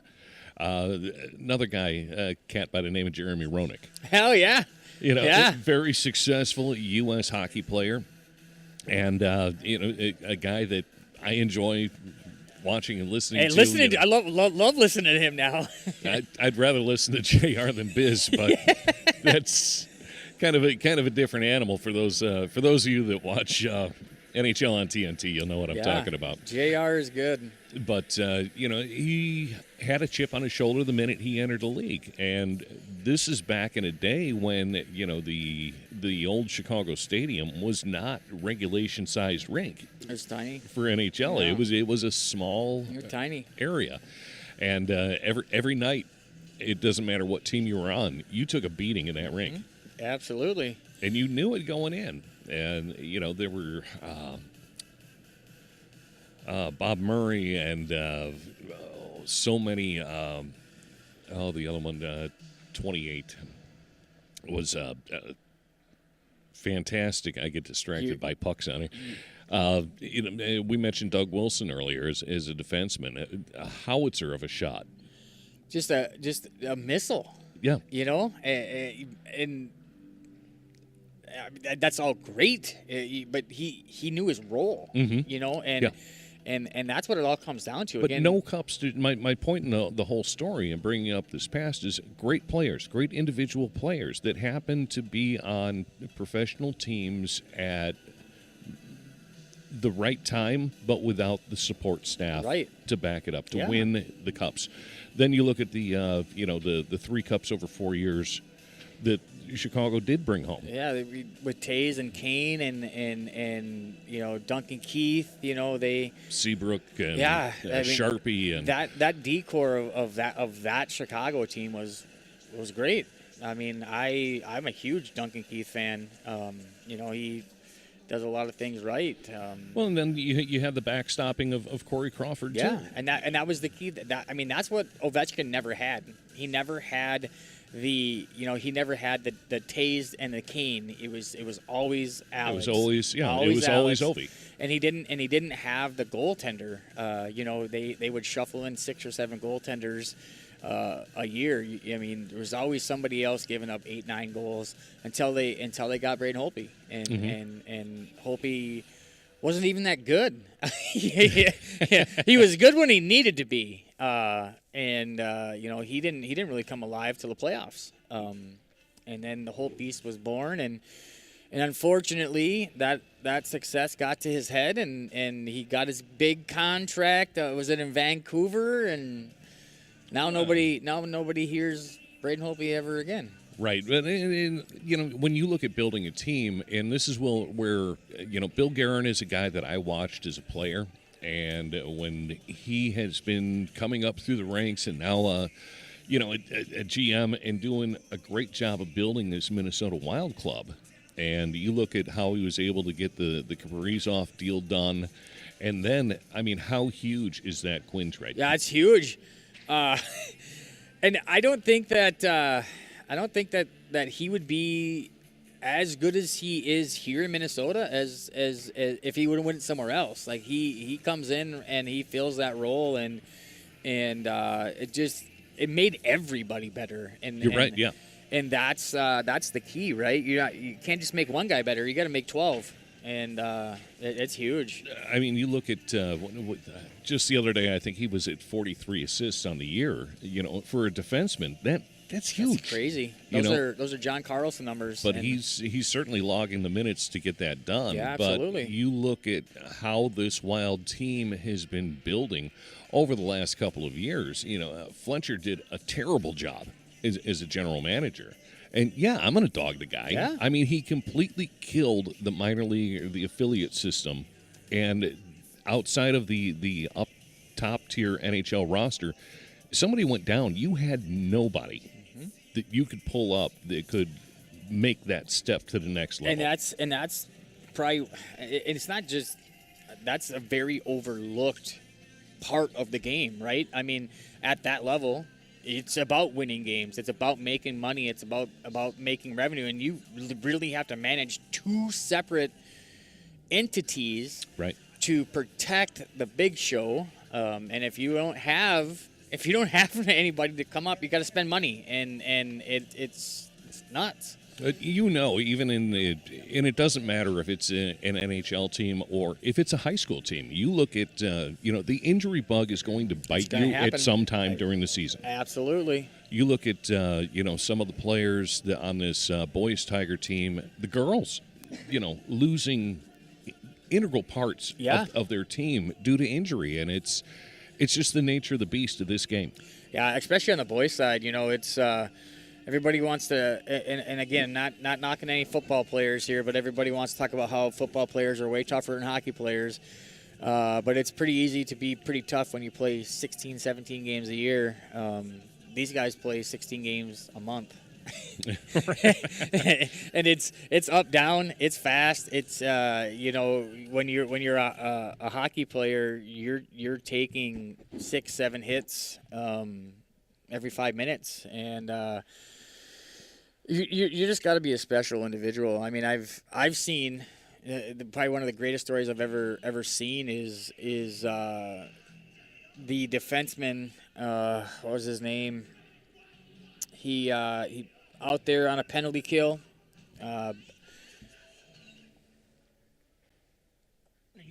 Takes a absolute clapper, and he sells his body out, and he breaks his leg.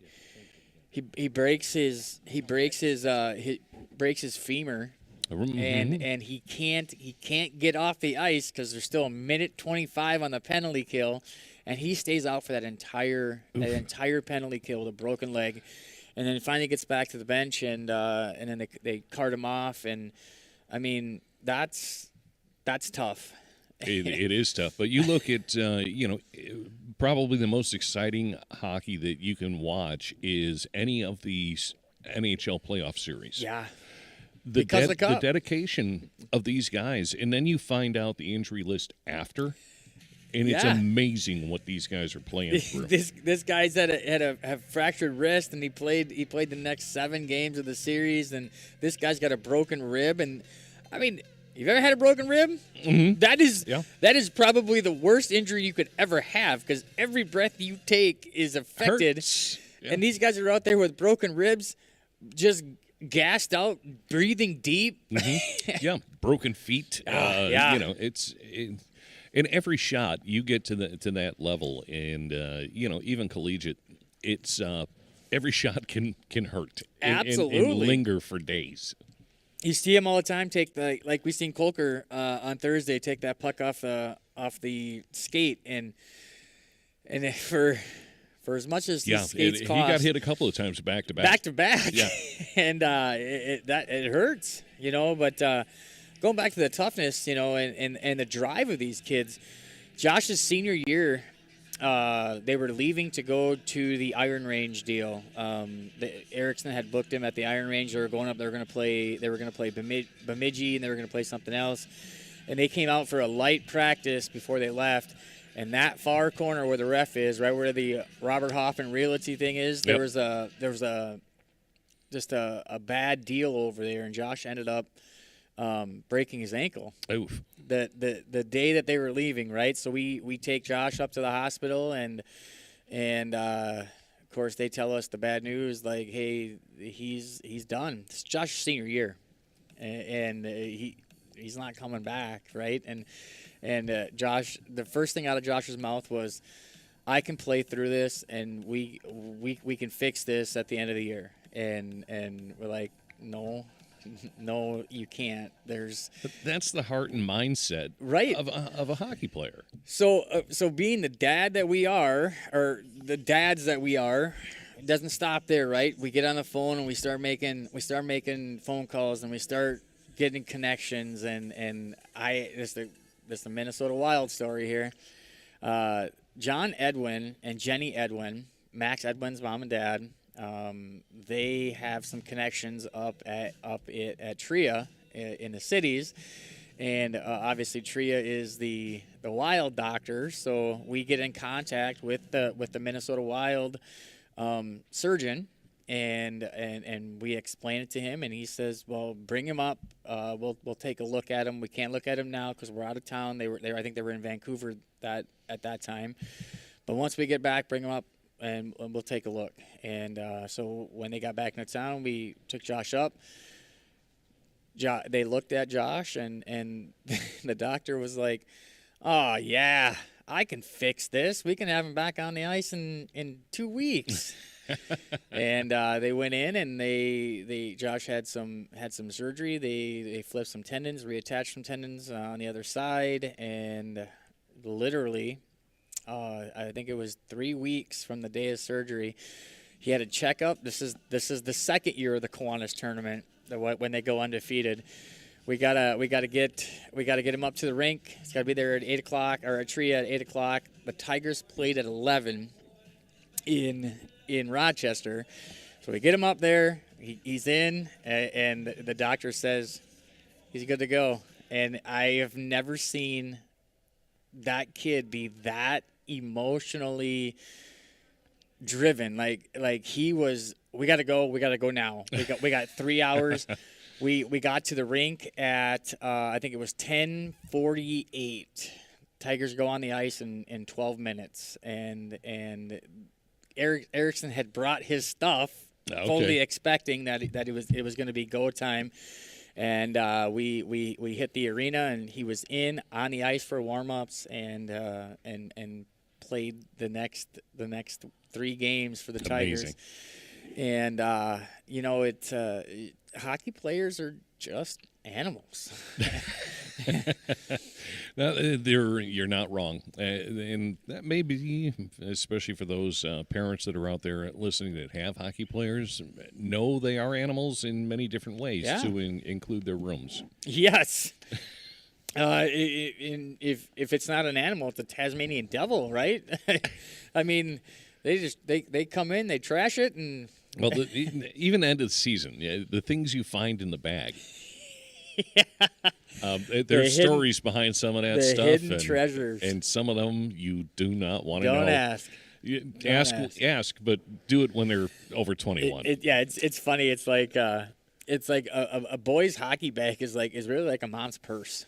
There are things in it that you don't need to know why or what the reason is, but there's a reason. Everybody's got their reasons. Absolutely. Dave, you need to pay some bills here? Yeah, we got to pay some bills. And here come the Bruins. Yeah, the Bruins are in. With the Awesome Bruins Insider.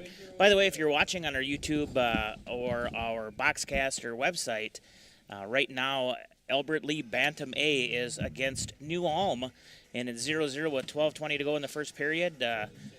Number 12 took a penalty for the Albert Lee team. There's 9 seconds left on that. But we'll be back here with more from Albert Lee Hockey Day here live from the Albert Lee City Arena on Power 96. Hockey Day Albert Lee is proudly sponsored by Anytime Roofing, Bookkeeping Sense, Stars Mentoring Program, Liberty Extreme Wash and Detailing, Hanson Tire of Albert Lee, and Sorensen's Appliance in Geneva. Attention, have you racked up $10,000 or more in credit card debt? Are you barely getting by making minimum payments? With credit card debt reaching all-time highs, National Debt Relief is notifying consumers about significant debt relief options currently being made available to help those with overwhelming credit card debt. These options may reduce a large portion of credit card debt for those who qualify. You don't need to declare bankruptcy or take out a consolidation loan, and you may only have to pay back a fraction of what you owe, even if you have bad credit. National Debt Relief has already reduced the credit card debt for more than 550,000 consumers, so don't wait. If you owe $10, $20, or even $100,000 in credit card debt, you can now take advantage of this financial debt relief as the cost of living continues to skyrocket. To check what debt reduction you may qualify for, call 800-963-6655. That's 800-963-6655. Again, 800-963-6655. CBS News Brief. More than half of the nation is dealing with a massive winter storm with freezing temperatures, ice, and thousands of delayed flights. Some, like these folk in New Jersey, are running behind. I was completely calm until this morning when I started getting text messages that the food stores were insane, and I'm like, whoa, I gotta go there, I gotta get my food. Snacks, but we also got a lot of meat, water, and toilet paper. I'm trying to get further in the food for my dog. I'm running out. President Trump is threatening tariffs again, this time against Canada, I should say, over a new trade deal with China. He says he'll impose a 100% tariffs on goods imported from Canada, attacking that nation's leaders on social media. Another performer cancels shows at the Kennedy Center. CBS's Linda Kenyon. Grammy Award-winning soprano Renee Fleming says she will not perform at 2 scheduled shows in May. Her decision comes after she resigned as artistic advisor at large. CBS News Brief. I'm Allison Keyes. Here's your Power 96 weather update. High of 2 below today. Under mainly sunny skies. Winds out of the south, 5 to 10 miles per hour. Partly cloudy skies tonight. Lows level off around 10 below. Daytime highs approaching 4 above. Tomorrow, a mix of clouds and sun. Mainly clear Monday with a high of 13. 11 Tuesday. That's your Power 96 weather update. I'm meteorologist Paul Frombley. Right now, it's 12 degrees below zero.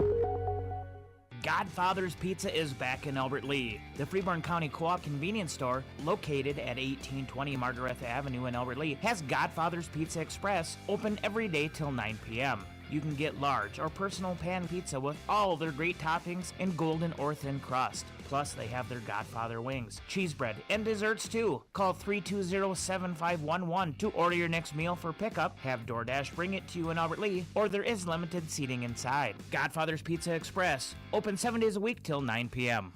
Happy New Year, Susan. I really appreciate you picking up the bill for lunch. I'm happy to. One of my New Year's resolutions is being better with money. So I've started using Upside, the free app that pays you cash back for buying gas. Wait a minute. Are you saying you actually get paid cash when you buy gas with the Upside app? Yes, I earn cash back just for buying the gas I was already buying. Does that actually add up to anything? I'll make $200 to $300 this year. Wow, that's serious extra cash. I'm downloading the Upside app now. Download the free Upside app now in the App Store or Google Play and start earning cash back on everyday gas purchases. Use promo code EVENT for a 25 cents per gallon bonus on your first tank. That's up to 50 cents per gallon on your next fill up. You can cash out anytime, right to your bank account or a gift card for Amazon and other brands. Just download the free Upside app and use promo code EVENT for a 25 cents per gallon bonus on your first tank. That's code EVENT. Code EVENT. Offers vary by user and location. Go to upside.com for terms and conditions. Mike's Repair in Owatonna is the one to call for service and repairs on your equipment. Mike's Repair handles a complete line of tires for your truck, tractor, and other implements, featuring top brand names like Michelin and BF Goodrich. Plus, they do aluminum wheel polishing. Let Mike's on-the-farm service truck help keep you rolling during the busy season. Call Mike's Repair at 455-0388 for all your on-the-farm service repairs. Mike's Repair truck will come right to your location to make the repairs you need, or visit them at 32nd Avenue Northwest in Owatonna. This local forecast, a service of Johnson Heating and Air Conditioning. Is your furnace ready for 6 months of winter? Call Johnson Heating and Air Conditioning in Albert Lea today and get on our list for our $99.95 Precision Furnace Tune-Up. Johnson Heating and Air Conditioning, a Lennox Premier dealer. Here's your Power 96 weather update. High of 2 below today under mainly sunny skies. Winds out of the south, 5 to 10 miles per hour. Partly cloudy skies tonight. Lows level off around 10 below. Daytime highs approaching 4 above tomorrow. A mix of clouds and sun. Mainly clear Monday with a high of 13. 11 Tuesday. That's your Power 96 weather update. I'm meteorologist Paul Frombley. Right now, it's 12 degrees below zero.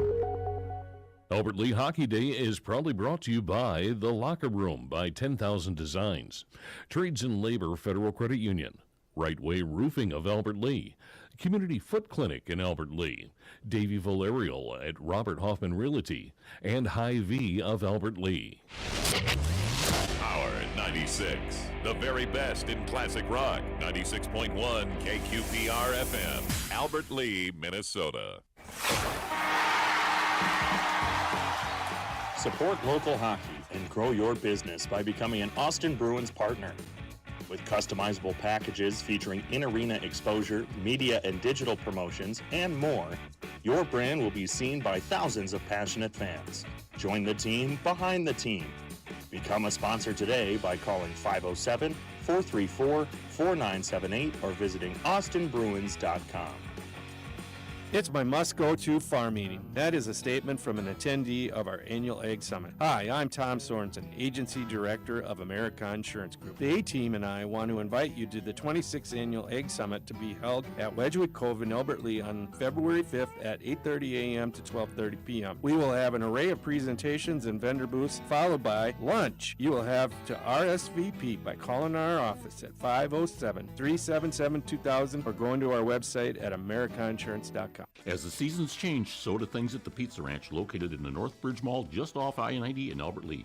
Now, senior appreciation pricing is all day Wednesday, not just for lunch. You can also get the buffet for just $11.99 from 11 until 11:29, Monday through Friday, with the early bird discount. Kids still eat free with a paid adult on Tuesdays, and the party rooms are available, seating up to 100 people.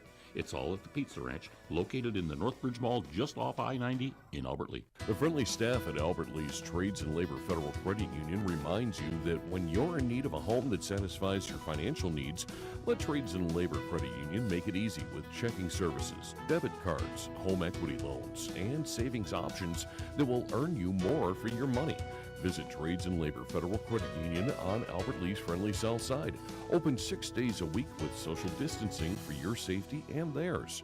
Trades and Labor Federal Credit Union, member NCUA, providing financial services since 1958. Hi, this is Mark Holground. Thanks for keeping it local on Power 96.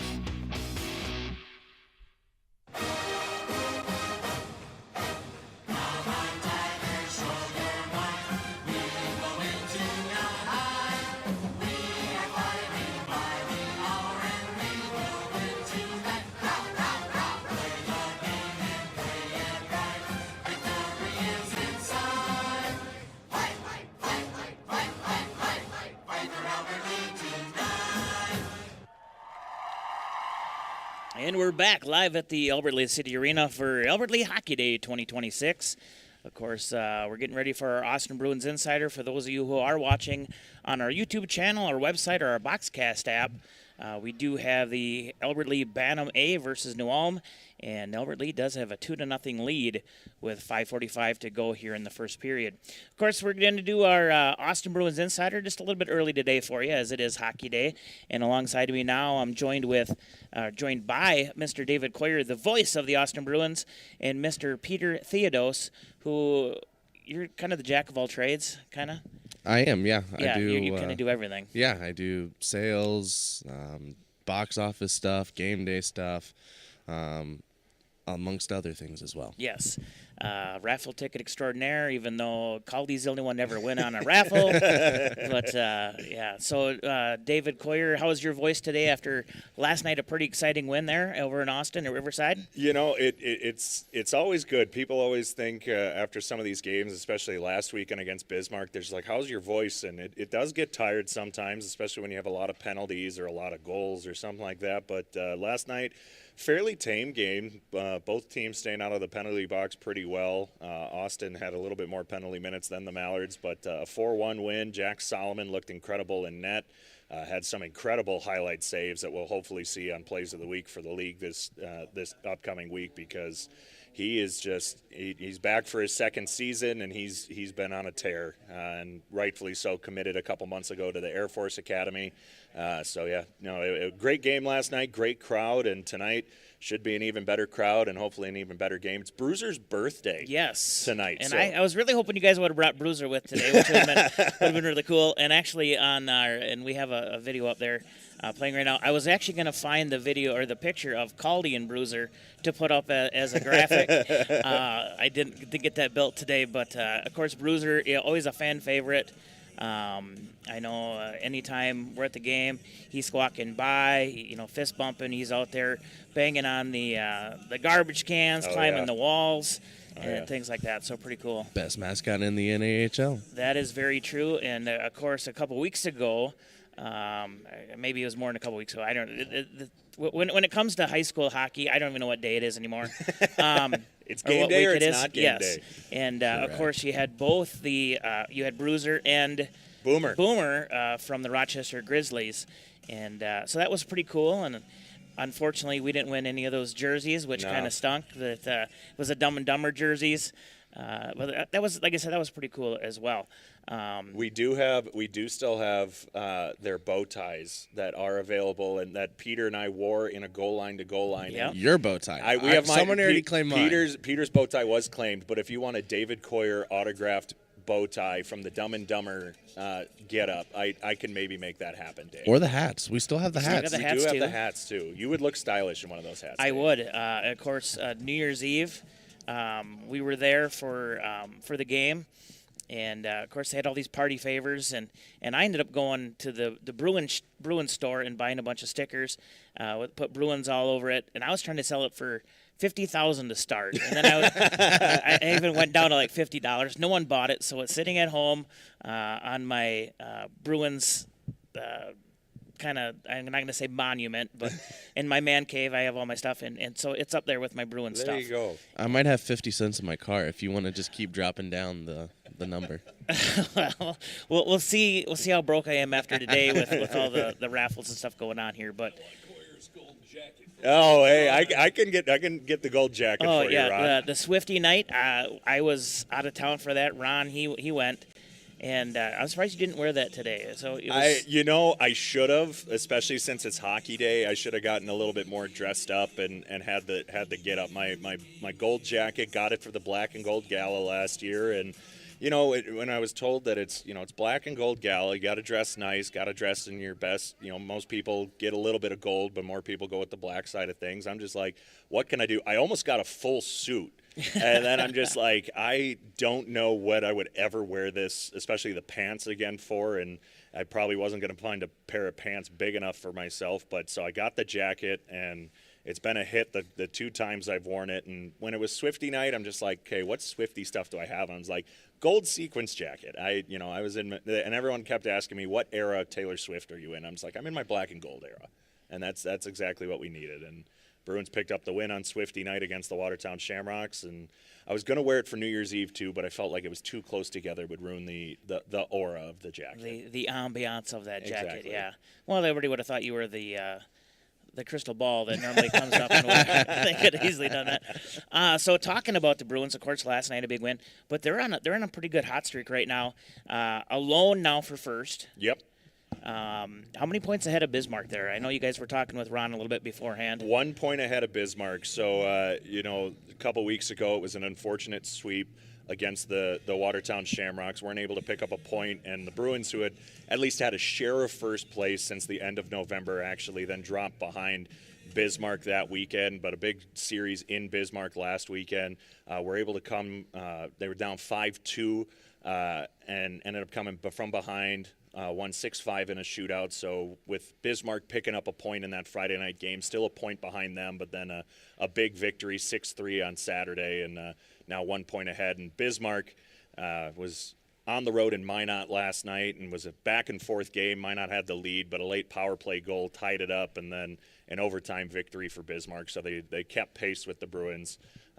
Still 1 point behind. Aberdeen lost last night. Watertown got shut out last night. So Bruins are the magic number to claim a playoff spot at least keeps shrinking. So the Bruins kind of still in first place, still in a good spot here in the Central. How many points do they need to get that playoff? Do you? I think I was doing the math yesterday, and I think the magic number was at about 24 points. I want to say something like that. It's getting down there to claim a playoff spot because you obviously have to look at who's in fifth place, and we got a decent lead on North Iowa, who's in fifth place. So. But I'd have to do the math and look at the standings to see what that magic number is. We're a little early. Usually when, you get to the middle to end of February is about the time you start looking, okay, what's our magic number and that sort of thing. So you want that number to keep growing, but when you have about a month and a half left in the season, that's probably about the time you start sitting down and crunching to see what the magic number is. So just to give you a little bug in your ear, I know you always see stuff like that up at Twins games, things like that. Maybe that's something you guys should do when you get towards the end of February. Have a magic number board, and you beginning of the game, you pull that number off to lower it. I'm just something to, no ideas are bad ideas, Dave. Sometimes Peter and I have so much to think about. Peter more than I don't think too much. But we always love hearing ideas from what fans and super fans such as yourself.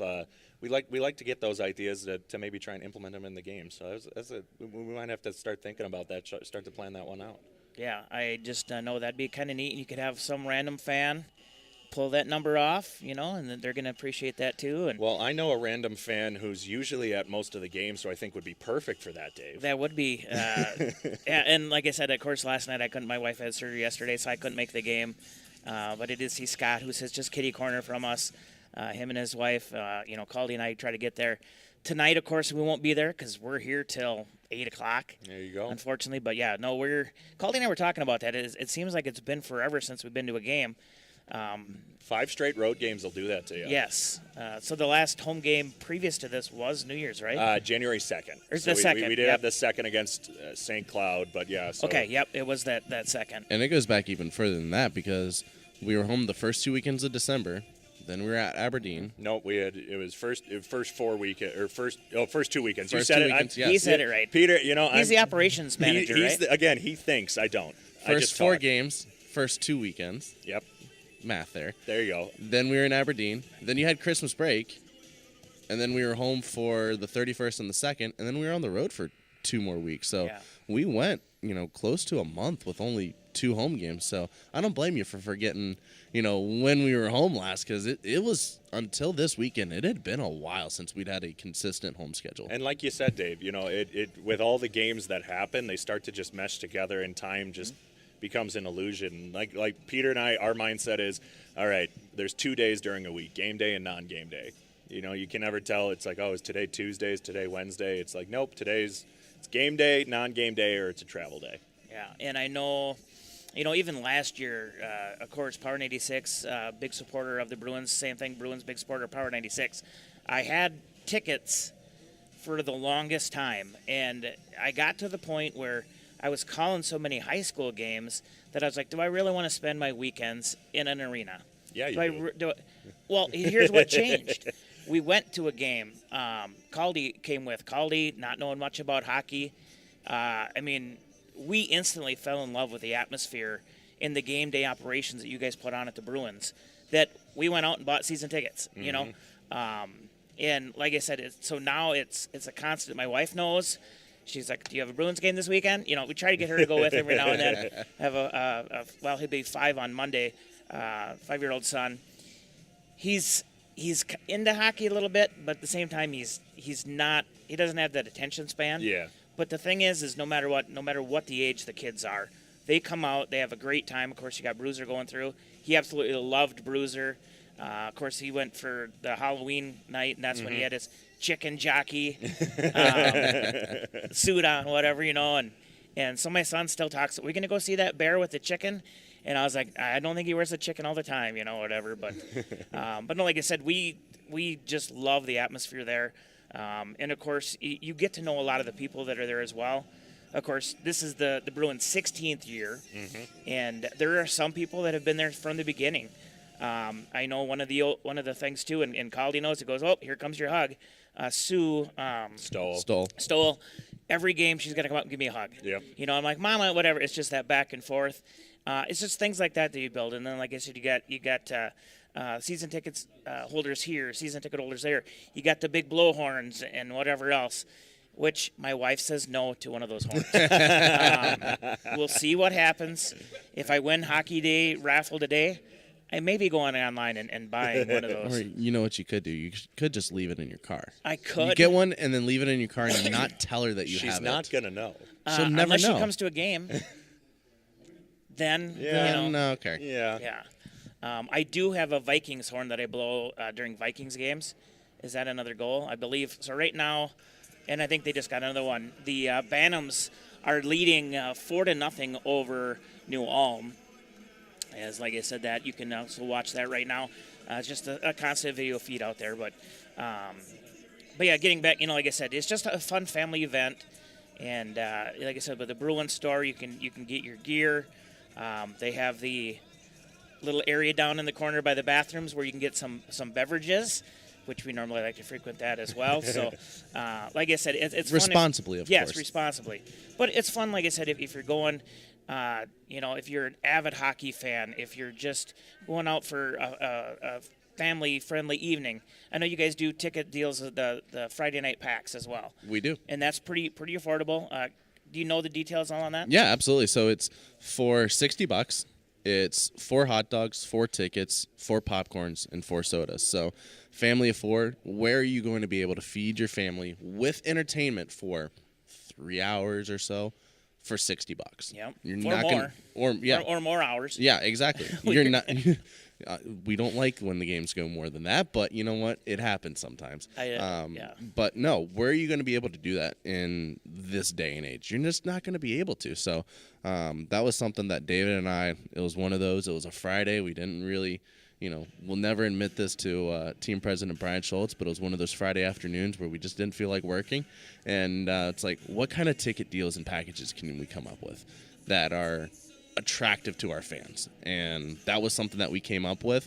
And each week that has gone by that we've had it, or each month that's gone by that we've had it, it's gotten more and more traction as more and more people continue to find out about it. And the responses that I've been getting from those people that have been purchasing those packages is, this is awesome.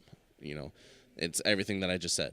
You're feeding your family, you're getting the entertainment, and it's a fun atmosphere. Yeah. And for those families who don't want to come out every single weekend or come out to every single Bruins game or something like that, where it's, it's an every once in a while thing. That's why we do it the first Friday home game of every month. So it's like, hey, one Friday a month, bring your family out. And again, some nice affordable fun for families who maybe don't do a whole lot on the weekends or anything like that. It's like, hey, take one Friday, come have some, good food. Who doesn't like a hot dog at the rink? I mean, and our concession stand, which is run by Austin Youth Hockey, like they do such a great job over there. They've got some great grub over there, and the line's usually always super long, but you get that food, you get that entertainment.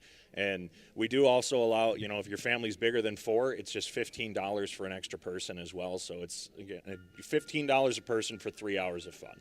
Yeah, it's a great deal.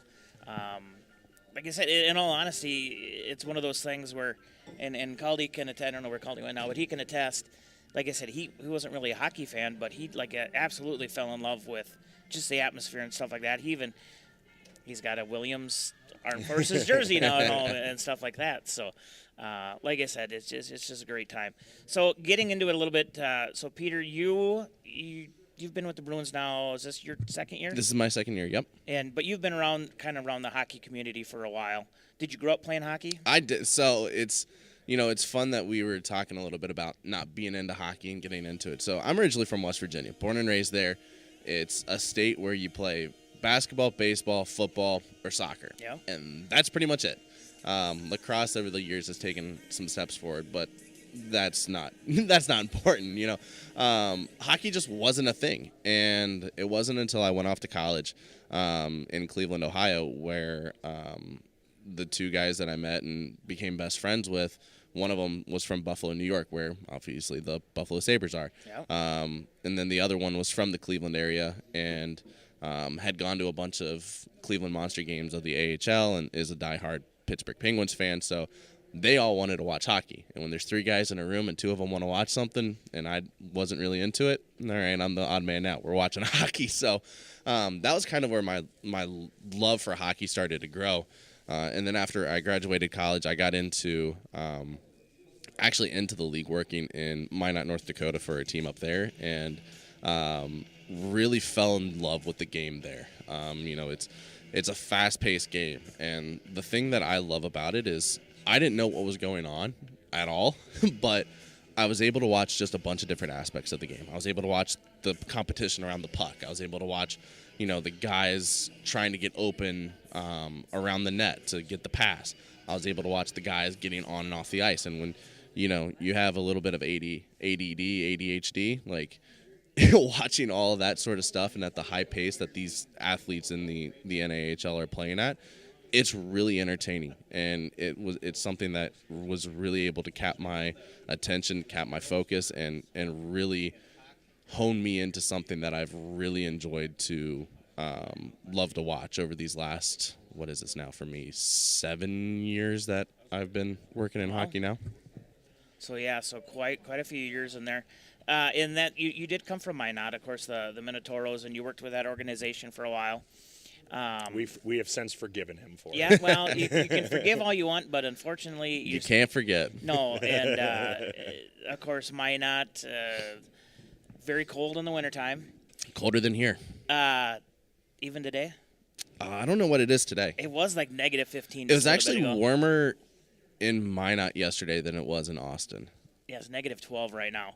I know my in-laws, they actually lived near Minot or whatever, somewhere up there for a while. And that's what they had said, too, is they're so thankful to be where it's not just as cold consistently and as snowy. And did you guys ever have any games canceled because of snow and cold up there? So in the 4 years that I was there, I had the very first home opening weekend got canceled in October because of snow. I had another game, or I had multiple games where teams couldn't leave town after the game because they were snowed in. And then I had a game in the middle of April get canceled because of a blizzard that dropped 5 feet of snow. Wow. And I know, like, even around here, and we laugh, Minnesota, the state of hockey, never had a cup, which Ron always reminds me of that. But you can be in a blizzard. And these hockey parents don't care. No, they will they travel. My old boss, and I'm not sure if she's listening or not, but they had to go to Warroad, and the interstate was closed, and they found a way to get there. Oh yeah. As long as they could drive, it's like, this is crazy. Even in juniors, I remember there was a game. It was New Year's Eve. Minot was playing in Bismarck, and I was driving our team Suburban down with all the coaches and some staff, and I was white knuckling it the entire drive, and usually that drive's about an hour and a half, and it took me close to 2.5 hours to get there because of the blizzard. And yeah, it's crazy what these families will do. And then not just on top of that, but even in Austin, there are times where it's like, I played baseball all my life, and I'm walking out of the office. It's 9 o'clock on a Friday morning, and there are kids on the ice playing in a tournament. And I'm like, I picked the wrong sport to go into. If I knew I was going to miss dang near every single Friday of school during hockey season to go play hockey, I would have done that. Like that's just something I would have done. And they do, But especially if they these kids do. travel. Oh, absolutely. They're pulling kids out of school, and I was like, what the? They're pulling kids out of school. They're missing work. Yep. So it's youth hockey, youth sport, and just in general is just an anomaly in and of itself. Yeah, and of course, David Coyer, this is your second year as well with the Bruins. Yes, sir. And of course, you're more into the broadcasting side of it, the voice. You had a pretty cool experience about a month ago. End of December, yeah. End of December. Tell us about that, because you actually got to call it was the World's. Yeah, so I got the opportunity to call 2 games in the World Junior Championships pre-tournament series. So Team Switzerland was kind of practicing out of the Rochester Rec Center, and they hosted 2 pre-tournament games, one against Team Denmark, the other against the eventual world champion Team Sweden.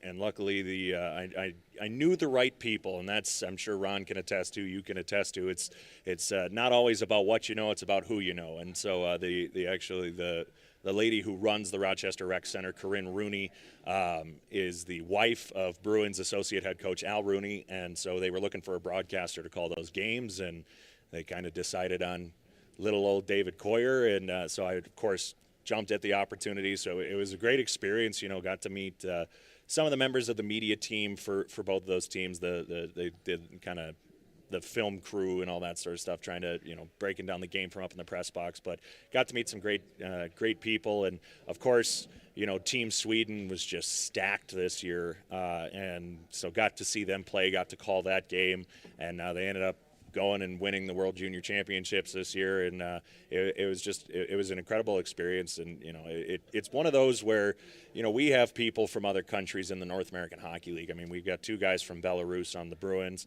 of course a couple of Canadians, and then a few guys from Sweden as well. So you get to see that, and other teams in the division, guys from Slovenia and all this, so many different places. And but when you're actually calling all these guys, same country, representing their country. And it's the biggest juniors tournament every single year, and to be able to get that opportunity and have people probably from all around the world getting to listen to me, it not only does it bring me pride, but to be able to also represent the Bruins in such a situation like that. It's just, this job has given me so many great opportunities to meet people and get some of these opportunities to call some of these games. Yeah, and I know, of course, last night Bruins were at home, so you had to call that game. But the Grizzlies play out of the Rec Center. Yep.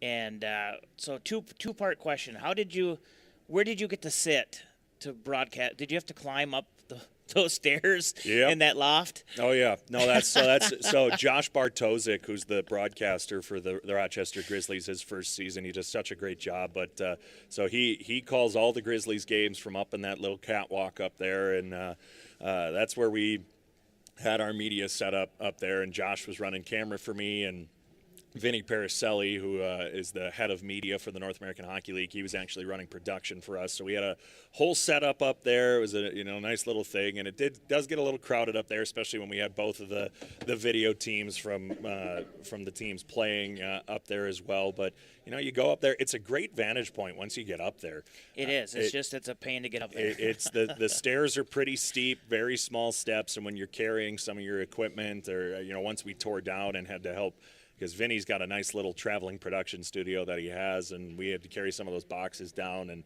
when you're carrying all that very expensive equipment, you start to get a little wary when you're walking down those steps. And but no, it's a great facility over there that they have in Rochester, and I know Team Switzerland was very thankful for the hospitality of the great staff over there in Rochester. Yeah, and like I said, of course, the Grizzlies. Goal for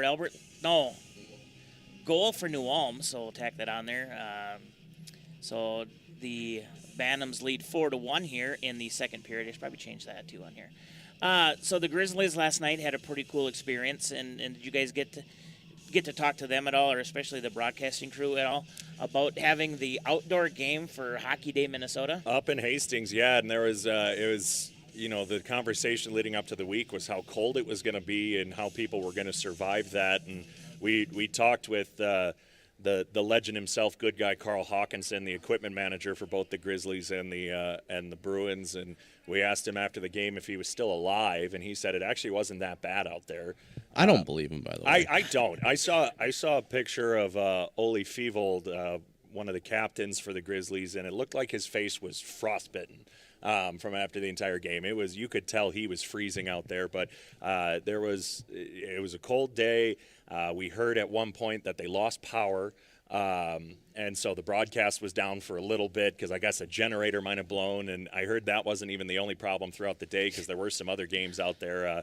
The Milwaukee Admirals taking on the Iowa Wild, and I'm good friends with Aaron Sims, who's the longtime broadcaster for the Admirals, and then he had Matt Menzel out there, who's a mentor of mine, he's the backup play-by-play for the Admirals, and also he was doing intermission reports out there. But the two of them braved the cold, and if you go on Milwaukee Admirals social media, they're giving praise for Aaron because he wasn't even in the press box calling the game. He was outside, and I think they lost power during that game too. So it was just coldest game, and it was the first time that a team in the NA3HL played outdoors. So it was the first outdoor game, coldest outdoor game, or coldest NA3 game in history. And then even for the AHL, it was they said it was the coldest AHL game ever played. So everyone braved the cold out there. Peter sent me a picture of a guy with an exploded beer this morning. So but no, I think it was just a cool experience for them and for the Grizzlies to be able to get that opportunity. And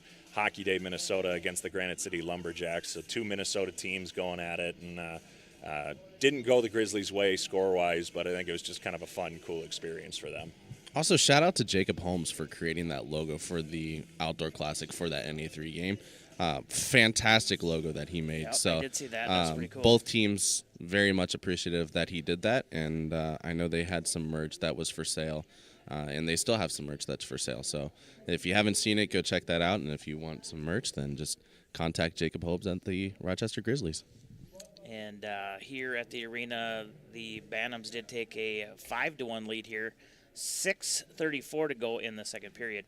Let's get back to some Bruins. What do we got going on here now over the next few weeks, next couple of months? I know the Black and Gold Gala has been canceled for this year, from what I'd heard. Yes, that is accurate.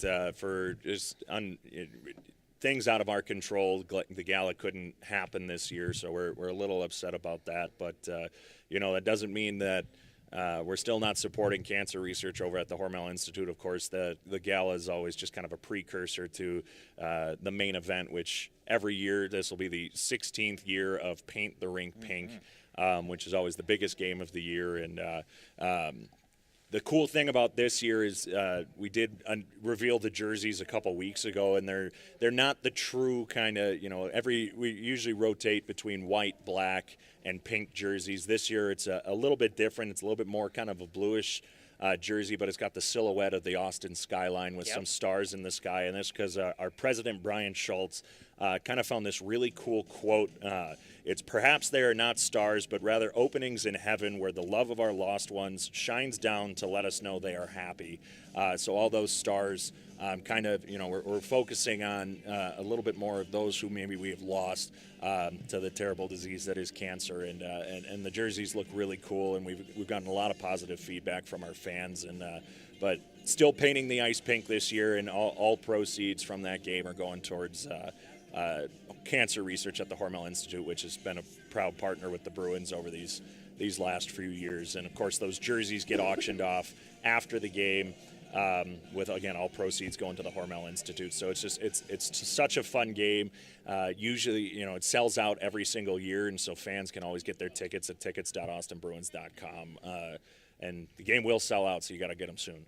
And one of the reasons why we went with that navy blue sky is with the stars is the thing that I love the most about these jerseys. The stars are different colors. They're not your traditional so pink. All the different colors they're all of the cancer stuff. They're all the different colors of cancer awareness and that sort of thing. And I think this is something that, having lost two family members to two different types of cancer, breast cancer is always going to be the big one that everyone shoots for, and that's why paint the rink pink, paint the town pink in Austin is the way that it is. But, you know, this year's jersey really hit home with me because I lost an aunt to ovarian cancer. I lost my uncle to brain cancer, and both of those are represented in the stars with the colors of, or the different colors of the stars. So, you know, this is why I think this year's jersey hits extra home for me and for a lot of people too, is because, you know, you want to support the cancer research, but to have that little bit of aspect of, okay, I lost this significant person in my life to this kind of cancer that's represented on the jersey, you know, just hits home a little bit extra this year. And I know, just speaking of that, like, I lost both my mom and my brother within 7 months to cancer. This is my brother's cancer, and it was bladder cancer, so it's all the different colors. Of course, lung cancer, my mom. So like I said, everybody has their colors that mean something to them. So that is actually really neat that those stars are all those different colors. And of course, right now you guys are still looking for photo tributes for people that are either survivors of cancer, maybe those battling cancer, or that you've lost to cancer. And I know you can get those sent, I believe it's right to Brian. So it's actually paintttherinkpink@gmail.com. Okay. So we one thing that's always cool too, because we have so many fun things that we do during Paint the Rink Pink night, but one of them is the tribute video. That's always kind of, you know, last year was Peter and mine's first Paint the Rink Pink game, and when I first started with the Bruins, we were in the middle of orientation camp in August of 2024, and we had a futures camp as well with prospective players just kind of coming out, getting looked at, just kind of future considerations for the team. And what we always do is there was a video made by a documentary crew several years ago, and it just does a good job of covering what Paint the Rink Pink means to the entire town. And I remember watching that video and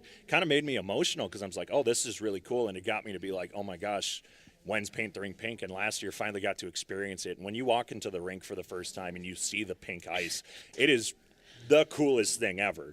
And because I think a lot of people don't fully realize, if you're not from the area, we actually paint the ice pink. I mean, I even had a player a couple weeks ago. I posted a kind of a video from last year on Paint the Rink Pink, and he's just like, I didn't realize you guys painted the ice pink. But when we played that tribute video, which of course I had seen it probably 6 times before we even played it at the game, because I'm the one who made it and had to watch it, make sure it was good. But when we played it during the game, again, I found myself kind of almost getting, you know, teary-eyed, because it's such a powerful thing that we do, and it just shows how many people have been affected by it. But yeah, so you can send your pictures to paintttherinkpink@gmail.com with the name of the loved one who, again, has been lost to cancer, is currently battling it, or has beaten cancer. And we will play it during our tribute video. During usually it's the first or second intermission that we're able to play that. But it's just always a cool moment. Because everyone's just sitting in their seats. You've got almost 2,000 people just sitting watching this, and most people in attendance have someone who's up there that they send it in. We always get a lot of submissions for that.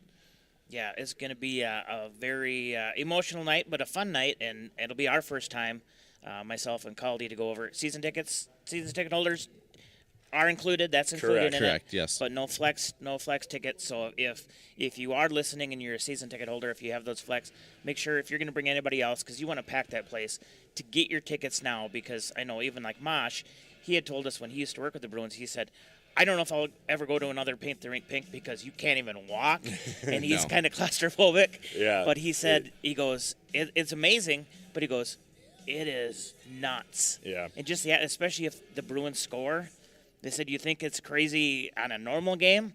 Wait till Paint the Rink Pink. It's deafening. And, you know, last year was just such a fun game. Unfortunately, the Bruins weren't able to come out victorious. It ended up being an overtime loss, but still a good battle. And, you know, after the game, right before the jersey auction, the players come out, win or lose. They're usually still in, you know, great spirits for such a great cause. And they do little skits before we do the jersey auction, so that's always a fun thing too. Even if you're not gonna, you know, maybe participate in the jersey auction, even just staying after and watching some of the creative skits the guys come up with. I mean, we had guys do the Napoleon Dynamite dance last year. We had guys did kind of dancing through the decades. The 4 Swedes on our team last year they did a little dance routine, but then Ludwig Melgren brought out his guitar and they sang the Swedish national anthem, and all their teammates came and surrounded them, and we're celebrating that. And then we even had, and it was my favorite because they asked me to be a part of it.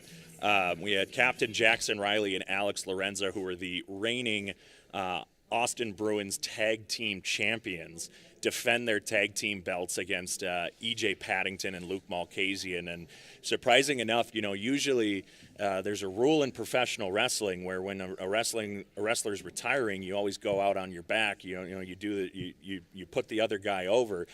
That's not what JR and Alex Lorenza did. They were selfish. They took the titles. They retained the titles. They were defending those champs. So right now I think we have vacant tag team champions, and I don't know if we're going to have another tag team bout this year. But I got to call the match. I've actually called a couple. I've called a couple pro wrestling matches in my day. So that one, I got to do that one last year. And there's nothing like watching guys do a professional wrestling match while on skates on ice. That I can tell you what, I've watched some wrestling. I know even Big J is running around somewhere. He used to actually wrestle. He was, the reason why it's called Big J is, Jay, what was your weight back in the day, and what was your? I weighed 500 pounds, and I was Big Daddy Dolan. Yeah, he was Big Daddy Dolan. Came out of Midwest Pro Wrestling in Maple Grove. One of my head trainers was Ken Anderson. Oh, no kidding. Yeah, so Ken's actually back now. He's got the dojo back open, so it's fun to go up there and just hang out with Ken and stuff. Yeah. Yeah, we were. There was like 8 of us from the Upper Lee area.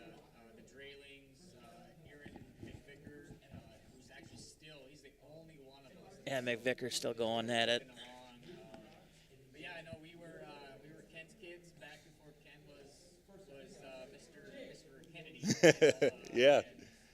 I know it's fun. We did a lot of cool stuff. Traveled around a lot. After MPW folded up, I got in with the NWA, and I worked for the NWA Rocky Mountain for 2 years. I had just got my shot with Bill Barron, not related, out of Wildside in Florida, and we were going down there, and then I crashed the motorcycle, And then he's Little J. Yeah, now after he had his motorcycle accident. Eric the Redbeard, Yeah. he was my travel buddy. Oh, no kidding. He came out of an MPW at the same time I did. Sean Dabari, Iria Dabari, a lot of those kids that you see now working for Vince. It was a good time. Oh, that's awesome. Yeah, so he went from wrestling to hockey. Yeah. And of course, because he had to do something different once he had once he had broke his back, and then all of a sudden, that's how we actually, Jay and I first got involved with the Albert Lee Thunder when they were here and they played out of here, the junior team, and of course, once again, North Iowa Bulls. You'd go down. It was that rivalry back and forth, and like I said, it just a very cool experience. And you guys still talk to some of your kids. I know Jay was a billet family. Caldy and myself, we were billets when Albert Lee Lakers were here. And, that's the coolest thing about what you guys do is you meet these kids and they advance. And, you have how many Bruins players have made it to the NHL? 6. I was just looking at it this week. I believe it's 5 or 6 off the top of my head. C.J. Smith, Nico Sturm, Mads Sogard. I was just making all their posters earlier this week. Why am I blanking on all of their names? It was a couple more Swedes, I think. There's one guy, I never remember his name, and he only played like 3 games for the Bruins. Who else am I missing? C.J. Smith, Nico Sturm, Mads Sogard. I'm sorry, Dave. No, you're good. There's so much information that always has to go into my head. But no, it's about 6 who have made it all the way to the NHL, and of course Nico Sturm, current Minnesota Wild player. Yeah, when are you guys going to do a Nico Sturm day? Nico Sturm night? That would be great if you could. I probably can't. We tried, and this summer, once he signed with the Wild, we did reach out to the Wild, and we asked if he could come down, for an autograph signing, and he's just a busy guy. And of course, over the summer, he goes back to Germany, so he's actually playing for the Olympic team for Germany, as is Matt. Boo! Well, we still love him, but boo! Matt Sogard is also playing in the Olympics. And then France actually is back in the Olympics. And it was surprising. And the only reason I knew this was because the league tagged us in it, and I got to go remember his name. Hugo Gallet is playing for Team France. Okay. So we have 3 Bruins who are actually going to be playing in the Olympic Games here in a couple weeks. So that'll be pretty fun. But yeah, a lot of players that go on to advance. A lot of guys going to play Division I hockey or even D3 NCAA hockey. We've got a couple of commits, 4 commits on the team right now. 2 going to Air Force, which is Xander Lipsit, Jack Solomon, and then the 2 twins, Simon and Mats V. Marshanock. At the beginning of January, it was announced they're committing to Division I. Augustana over in Sioux Falls. Okay. Yeah. And rightfully so. Those 2 are just absolutely incredible. And all four of them. All 4 of them. I mean, yeah, those 2, getting theirs. And then Xander committed last year, and Jack Solomon had actually committed to UMass Lowell, but then ended up recommitting to Air Force, and so that was pretty big. And I know we're probably going to have a couple more commits coming here soon. And Top Prospects tournament coming up next month, which is a kind of a big shot for players to get looked at again, especially a lot of the age outs. So it's a big tournament over in Detroit. Kind of like an all-star game with all the divisions, and so we'll have a couple guys there and hopefully see some commitments come out of that. But not to pivot back to Paint the Rink Pink, Peter, but we have we got a pretty big thing Paint the Rink Pink jersey-wise happening tonight. Yeah, we are. It's your first chance to get one of those Paint the Rink Pink jerseys. We'll be raffling it off tonight, so. I know I'm gonna have to give you 20 before you leave because I won't be there. And then when I do win, I'll wear it. Now, is it a big boy jersey or is it one that I'm gonna have to hang? Because that's one thing I always talk to Brian too. I get it. Yeah, I need a goalie jersey because I'm not little. I'm not one of these little squirt players like these little 16, 17-year-old Sam Klein. I love Sam Klein, but there's no way I'm gonna fit into one of his jerseys. We actually went the one night. It was the night where the game it was over 4 hours because beforehand the glass broke. Oh, yeah. And then a kid took a puck to the face. It was actually against Bismarck. Yeah, I was about to say that was the Bismarck weekend. I remember that. And they had to take out the blood off the ice, resurface that portion of it. So normally we're expected home by 10.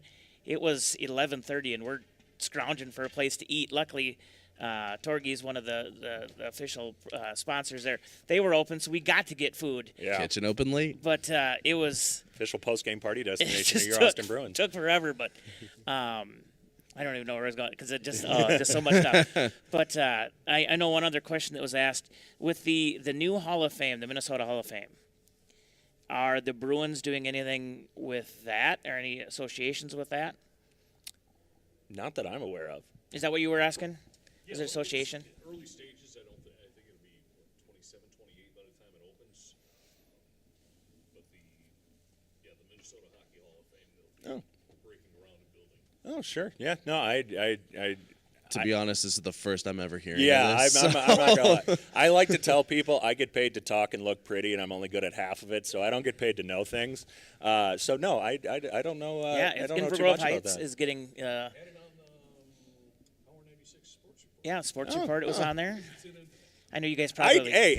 When I'm driving, Ron, I will tell you this: when I'm driving to work, I have Power 96 on, and I love the timing of when I get to work because I always pull in right as the Sports Report is on, so I always get to hear your updates. Or Dave, I get to sometimes hear your updates too. So I tune in. I like to hear that. Now unfortunately, it's not Green Bay Packers or Milwaukee Brewers, so I'm not as tuned in. I forgot about this.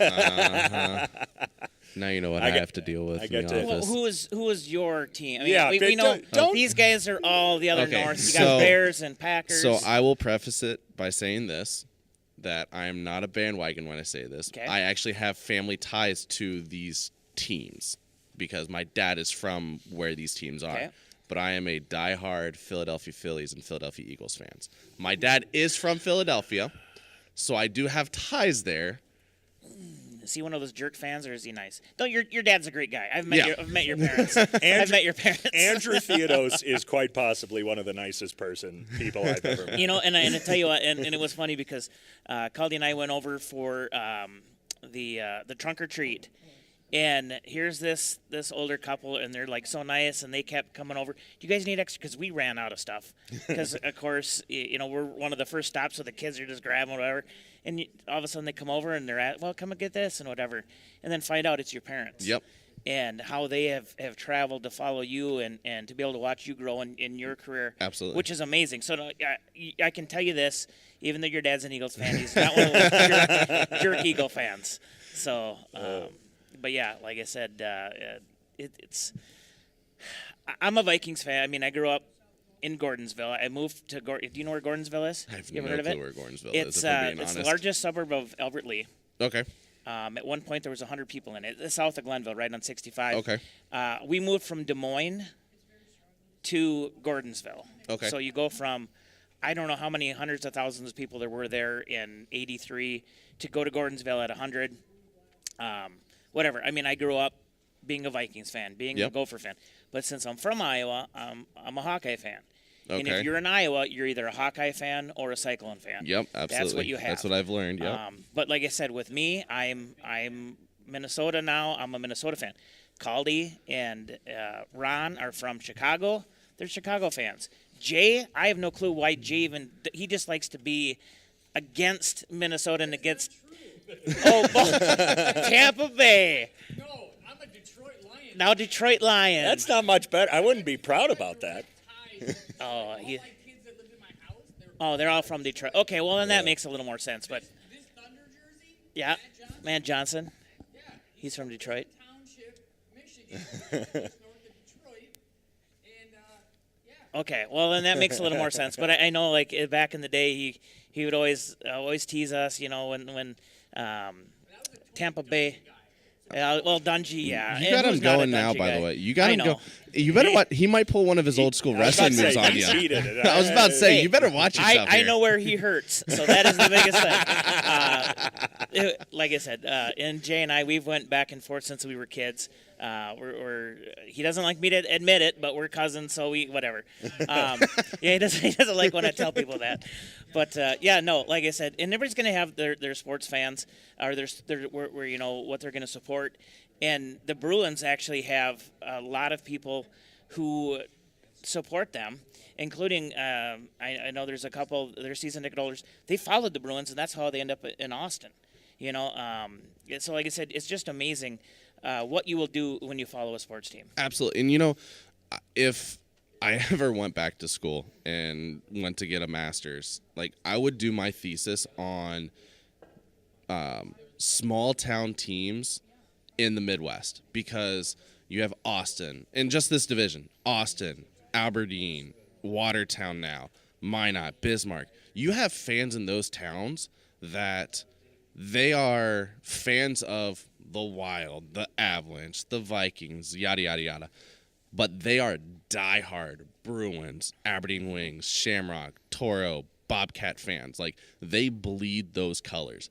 And that's what I love about, teams in these types of towns is they're affordable for the families to come out to.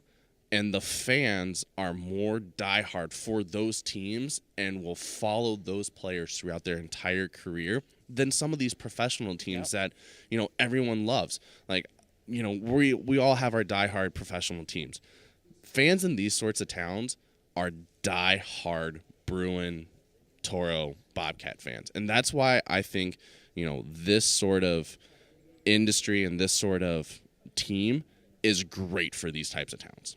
Yeah, and like I said, and they give families something to do. Correct, Especially absolutely. Kids, they're and where we sit right in front of the media booth. My wife said we should get tickets somewhere else. There's always someone in front. Well, no matter what you're going to do, people are always running in front of you. That's just the way it is. And normally they're pretty courteous or whatever. But it's still great to see the kids out there at hockey, then out running around the streets causing chaos. Exactly. And for such a small town like Austin, they're. You really have to drive to Rochester some of the times to do something on a Friday night or, come on. And there's plenty to do in Austin as well. We've got some great sponsors to check out in Austin. But, on a Friday night, what's something, again, very affordable, that will kill time for 3 hours where you're basically seeing a lot of your friends. And that's the thing. I know a lot of our fans have met friends through just being a Bruins fan and coming out and meet. I mean, you've just in this last hour, you've talked about all the people you've met by just coming to Bruins games as well. And it's just such a fun time. And then with something as big as Paint the Rink Pink, where it's such a great game where we see a lot of people who aren't coming out to Bruins games all the time. It's the one game a year they come out to because they want to come support, and it just means so much to this town. And everyone is just so thankful.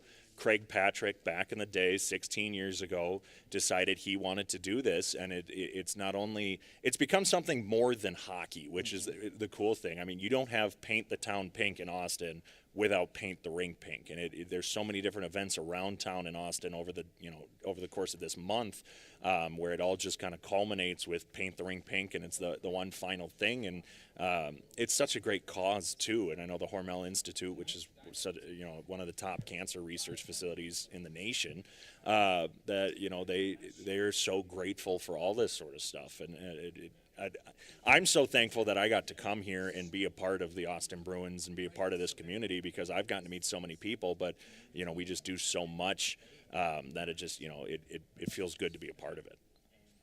One thing you mentioned it, David, that I wanted to touch on real quick too is the thing that I love about people coming to our games is there's a lot of people that I've talked to. They come to almost every single Bruins game, and yes, we're in the state of hockey, so they obviously have to know a little bit about hockey.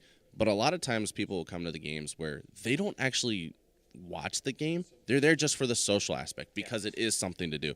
They love coming and seeing all the season ticket holders. They love coming and seeing their friends. They come to the hangout with, their friends, their family, and that sort of thing. So that's another thing that, I love about this sort of thing also is you don't really need to know hockey to come out to a Bruins game or a Rochester Grizzly game. Caldy will attest to that. He didn't know much about hockey, and like I said, he's a huge fan now too. And like I said, it's just one of those things that you have so much fun. You come once and you're hooked.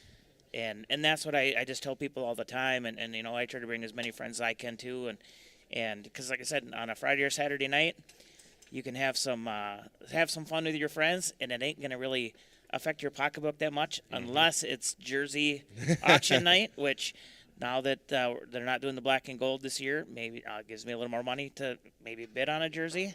So we'll see what happens there. But yeah, what else do you guys got going on here over the next couple of months that fans should really come out for? Yeah, so right after Paint the Rink Pink, it's Valentine's Day. Oh, yeah? Paint the Rink Pink, if we hadn't said it, I don't know if we've said it or not, is February 7th. I don't. We've gone the entire hour without saying February 7th. February we said get your 7th tickets. We never said when. Is Paint the Rink Pink. So Saturday, February 7th, 7:05 p.m. And if you didn't hear that, it's Saturday, February 7th. That's 7:05 p.m. That's a 7. Of February. But no, so the weekend right after that is Valentine's Day, obviously. So, a great way to bring your wife out for a date night. Who needs a fancy dinner? The Bruins have buy one, get one free tickets for Valentine's Day. That's available on our ticket site at tickets.austinbruins.com.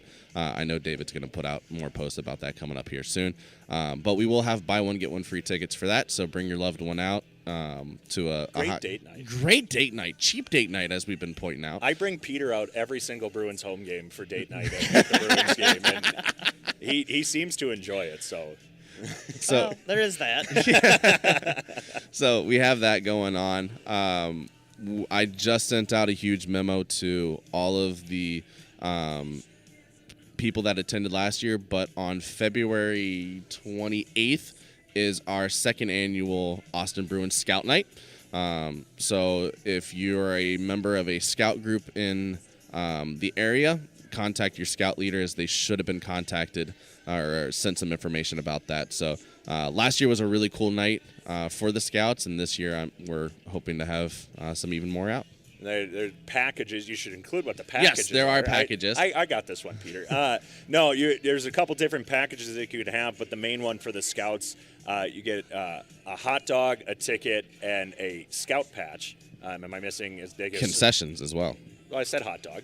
Well, you get a hot dog, a soda, and a popcorn. So it's not just a hot dog. It's not just a hot dog. It's a full meal. Hot dog, soda, popcorn, and a ticket, and a Scout patch. For $20. $20. So, of course, you can be the envy of the rest in your Scout pack with a nice Austin Bruins patch. And then we do have, if you are not a Scout but you still want to get some concessions, we do also have a cheaper package with that where you can get the food and the ticket, no Scout patch with it. So that's more for the parents or siblings who aren't Scouts or something like that. But it was a great turnout last year. We love having the Scouts out for I think that. we had game. about 45, 50 Scouts out last year. So it's just a fun night, getting Scouts out to the Austin Bruin game, some kids. But of course, bunch of Saturdays in February. It's actually not until the final weekend of February that we have a Friday night game. That's the 27th and 28th against the Aberdeen Wings. That 27th is our next Friday family 4-pack. So again, $60. You get hot dog, sodas, popcorn, and tickets, 4 of them, all for just $60. And those are available at tickets.austinbruins.com. But a long stretch still left. We have. I got to do the math. Last night was game 36, so we have 23 games left. Just about 12 home games, I believe, left on the season. So we'd love to have everybody out. Like I like to say, get Riverside rocking, and we've had some great crowds this year. Last year we had our 3rd highest attended season in team history. And this year we're on record or on pace to break that. So we're averaging over 1,000 people per game this year, which is up from where we were last year. So, fans are coming out. And last night it was cold. It was, the coldest day we've had all winter. And we had a really, really good crowd there last night. Over 1,000 people there over last 1,000, night. yep. And tonight should be even more. It's a Hormel night, so if you're a Hormel employee, try and talk with your supervisor because you can get a free ticket for all Hormel employees tonight. It's Bruiser's birthday. And, of course, we're going to be raffling off. You can be the envy of your friends. The first Paint the Rink pink jersey given away this year. Usually you don't get Paint the Rink pink jersey before pink night other than the auction. But tonight we're raffling off a blank Paint the Rink pink jersey. So you can actually have the jersey during the game and be wearing what the players are wearing. So come on out. Raffle opportunity tonight. $5 for one ticket, $20 for one of Peter's arm's length, which... it's a pretty long arm. It's a long arm, but I've seen longer. Did you see what he did to me one night? I think I heard the story. He gave me like 2.5 tickets. It's an arm's length. Oh man! We get to 65-inch TV. That is not an arm's length. 2.5 inches. No, once again, Peter Theodos, David Coyer with the Austin Bruins organization. Tonight you got a big game again, keeping that streak going. The Mallards, of course, pretty good team, kind of a chippy team at times too. Were there many fights last night or no? It was a fairly clean game. That Mikey Coleman got into it with, I believe it was Westberg last night. I'm trying to remember who it was, but no, Mikey Coleman got into a little bit of a scrap, not a full-on fight. The guy on the Mallards had a bubble on, which of course means he's young. He can't get into a fight, but and they're the ones that like to yell, like chip. They're the chippiest. Yes, I found out eventually that if they have a full mask on, they cannot get hit. Correct. That's why they're going to be the chippiest. They can get hit. They just can't fight. Get in a fight. Yeah, get in a fight. Correct. So it was, but it was it wasn't too chippy of a game. Like I said, teams both staying out of the penalty box. Wasn't as big of a game as a 9-0 on New Year's Eve, but 4-1 still a big victory, and Bruins hoping to improve tonight and stay in that win column, try and make it 4 straight, keep that point total going up, and hopefully maybe separate themselves from Bismarck if the Toros can try and upset Bismarck tonight. Well, and hopefully they can. Maybe you should put a little bug in their ear. Tell me, give me $1 if they. I think I can do that. I think I still got some contacts over there. You got some contacts. Well, guys, I want to thank you for coming over for Albert Lee Hockey Day. Of course, big game tonight, and of course we're proud here at Power 96 to be a sponsor there with the Bruins, and we love your guys' support here as well. Of course, every other Saturday you can hear the Austin Bruins Insider. Normally it's just David Coyer on there. Someday Jerry wants you to interview Bruiser. See, you said at the beginning of when we got on here that you wish Bruiser was here, and I was wanting to make the comment. I don't know if that's good radio. No, definitely not. Because he's not much of a growler or He's anything a like mute. that. So he's a very tame bear, and I don't think he would have much to say here on the radio. But no, spoiler alert, a little bit of a teaser, I believe, because obviously we won't have Bruins Insider next weekend, but the next episode, I've been trying for a long time, but the scheduling hasn't worked out. We will more than likely have Jack Solomon on. That'll be awesome. We just had our first goalie episode with Cody Butikis a couple weeks ago, but now Which that was an amazing episode. Made me definitely a big fan. I didn't really know him. Obviously, Solomon been with Bruins last year when he came back. I was excited. Yeah, no, we were too. We very much were. And very good kid. But tell you what, Butikis, he pretty standout kid too. No, he's a great kid, fun kid, and like I said on that episode, he's not your typical kind of goalie who on game days is kind of keeps to himself, gets into his zone. He's very he's loose. He likes to have fun with the guys before the game. Not that Jack doesn't. Jack will play some sewer ball But Jack, once he puts the headphones on, he's locked in. Where Cody, I can have a conversation with him, and he's ready to go. But he not sure if he'll be in net tonight or if Jack will go back-to-back nights. But Cody's been a good 1A, 1B with Jack this year. So we've got some good guys in net this year. Yeah. So if you maybe your guys aren't about and you're not making it here to Albert Lee for Hockey Day, make sure you get over to the arena tonight. 7:05 puck drop, right? 7:05 puck 7:05 drop. puck You drop. can get your tickets at tickets.austinbruins.com or at the game. Or, as always, you can get Bruins Flex tickets at one of our ticket vendors in Austin, Games People Play, Jim's Marketplace, or Hy-Vee in Austin. Those Flex tickets good for any single Bruins home game except Paint the Rink Pink, which is coming up on February 7th. One thing we forgot to mention, too, we will be having special box office hours at Riverside Arena for Paint the Rink Pink tickets coming up this Wednesday from 4 to 6 p.m. and then the Tuesday of Paint the Rink Pink night, Paint the Rink Pink week, again 4 to 6 p.m. You can head over to Bruins social media to check out those special box office hours to get your pink tickets. Yeah, and you want to get them before they're gone, because once they're gone, they're gone. You're not They're getting in. gone. And that is a game that consistently sells out. So, all right, thanks, guys. Thank you for coming in today and joining us for a live version of Tiger Sports Saturday.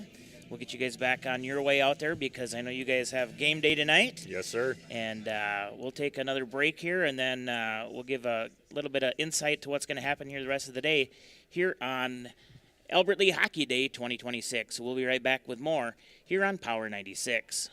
It's my must-go-to farm meeting. That is a statement from an attendee of our annual Ag Summit. Hi, I'm Tom Sorensen, Agency Director of America Insurance Group. The A-Team and I want to invite you to the 26th Annual Ag Summit to be held at Wedgwood Cove in Albert Lee on February 5th at 8:30 a.m. to 12:30 p.m. We will have an array of presentations and vendor booths, followed by lunch. You will have to RSVP by calling our office at 507-377-2000 or going to our website at americainsurance.com.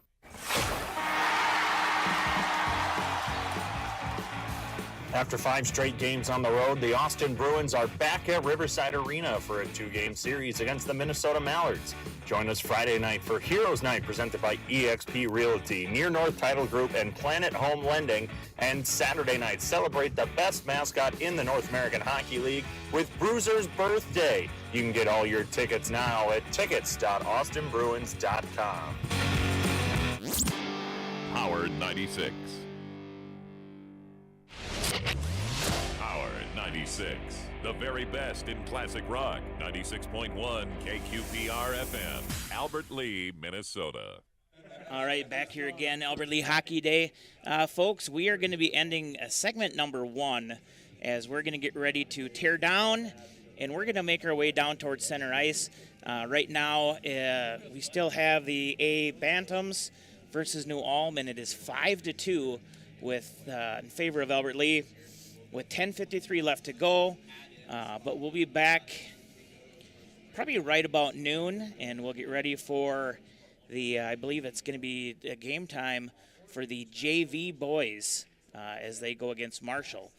I just got to double check a few things here, get this ready to go as we are controlling the studio here. So with that, yeah, we'll be back here momentarily with more from Albert Lee Hockey Day here on Power 96.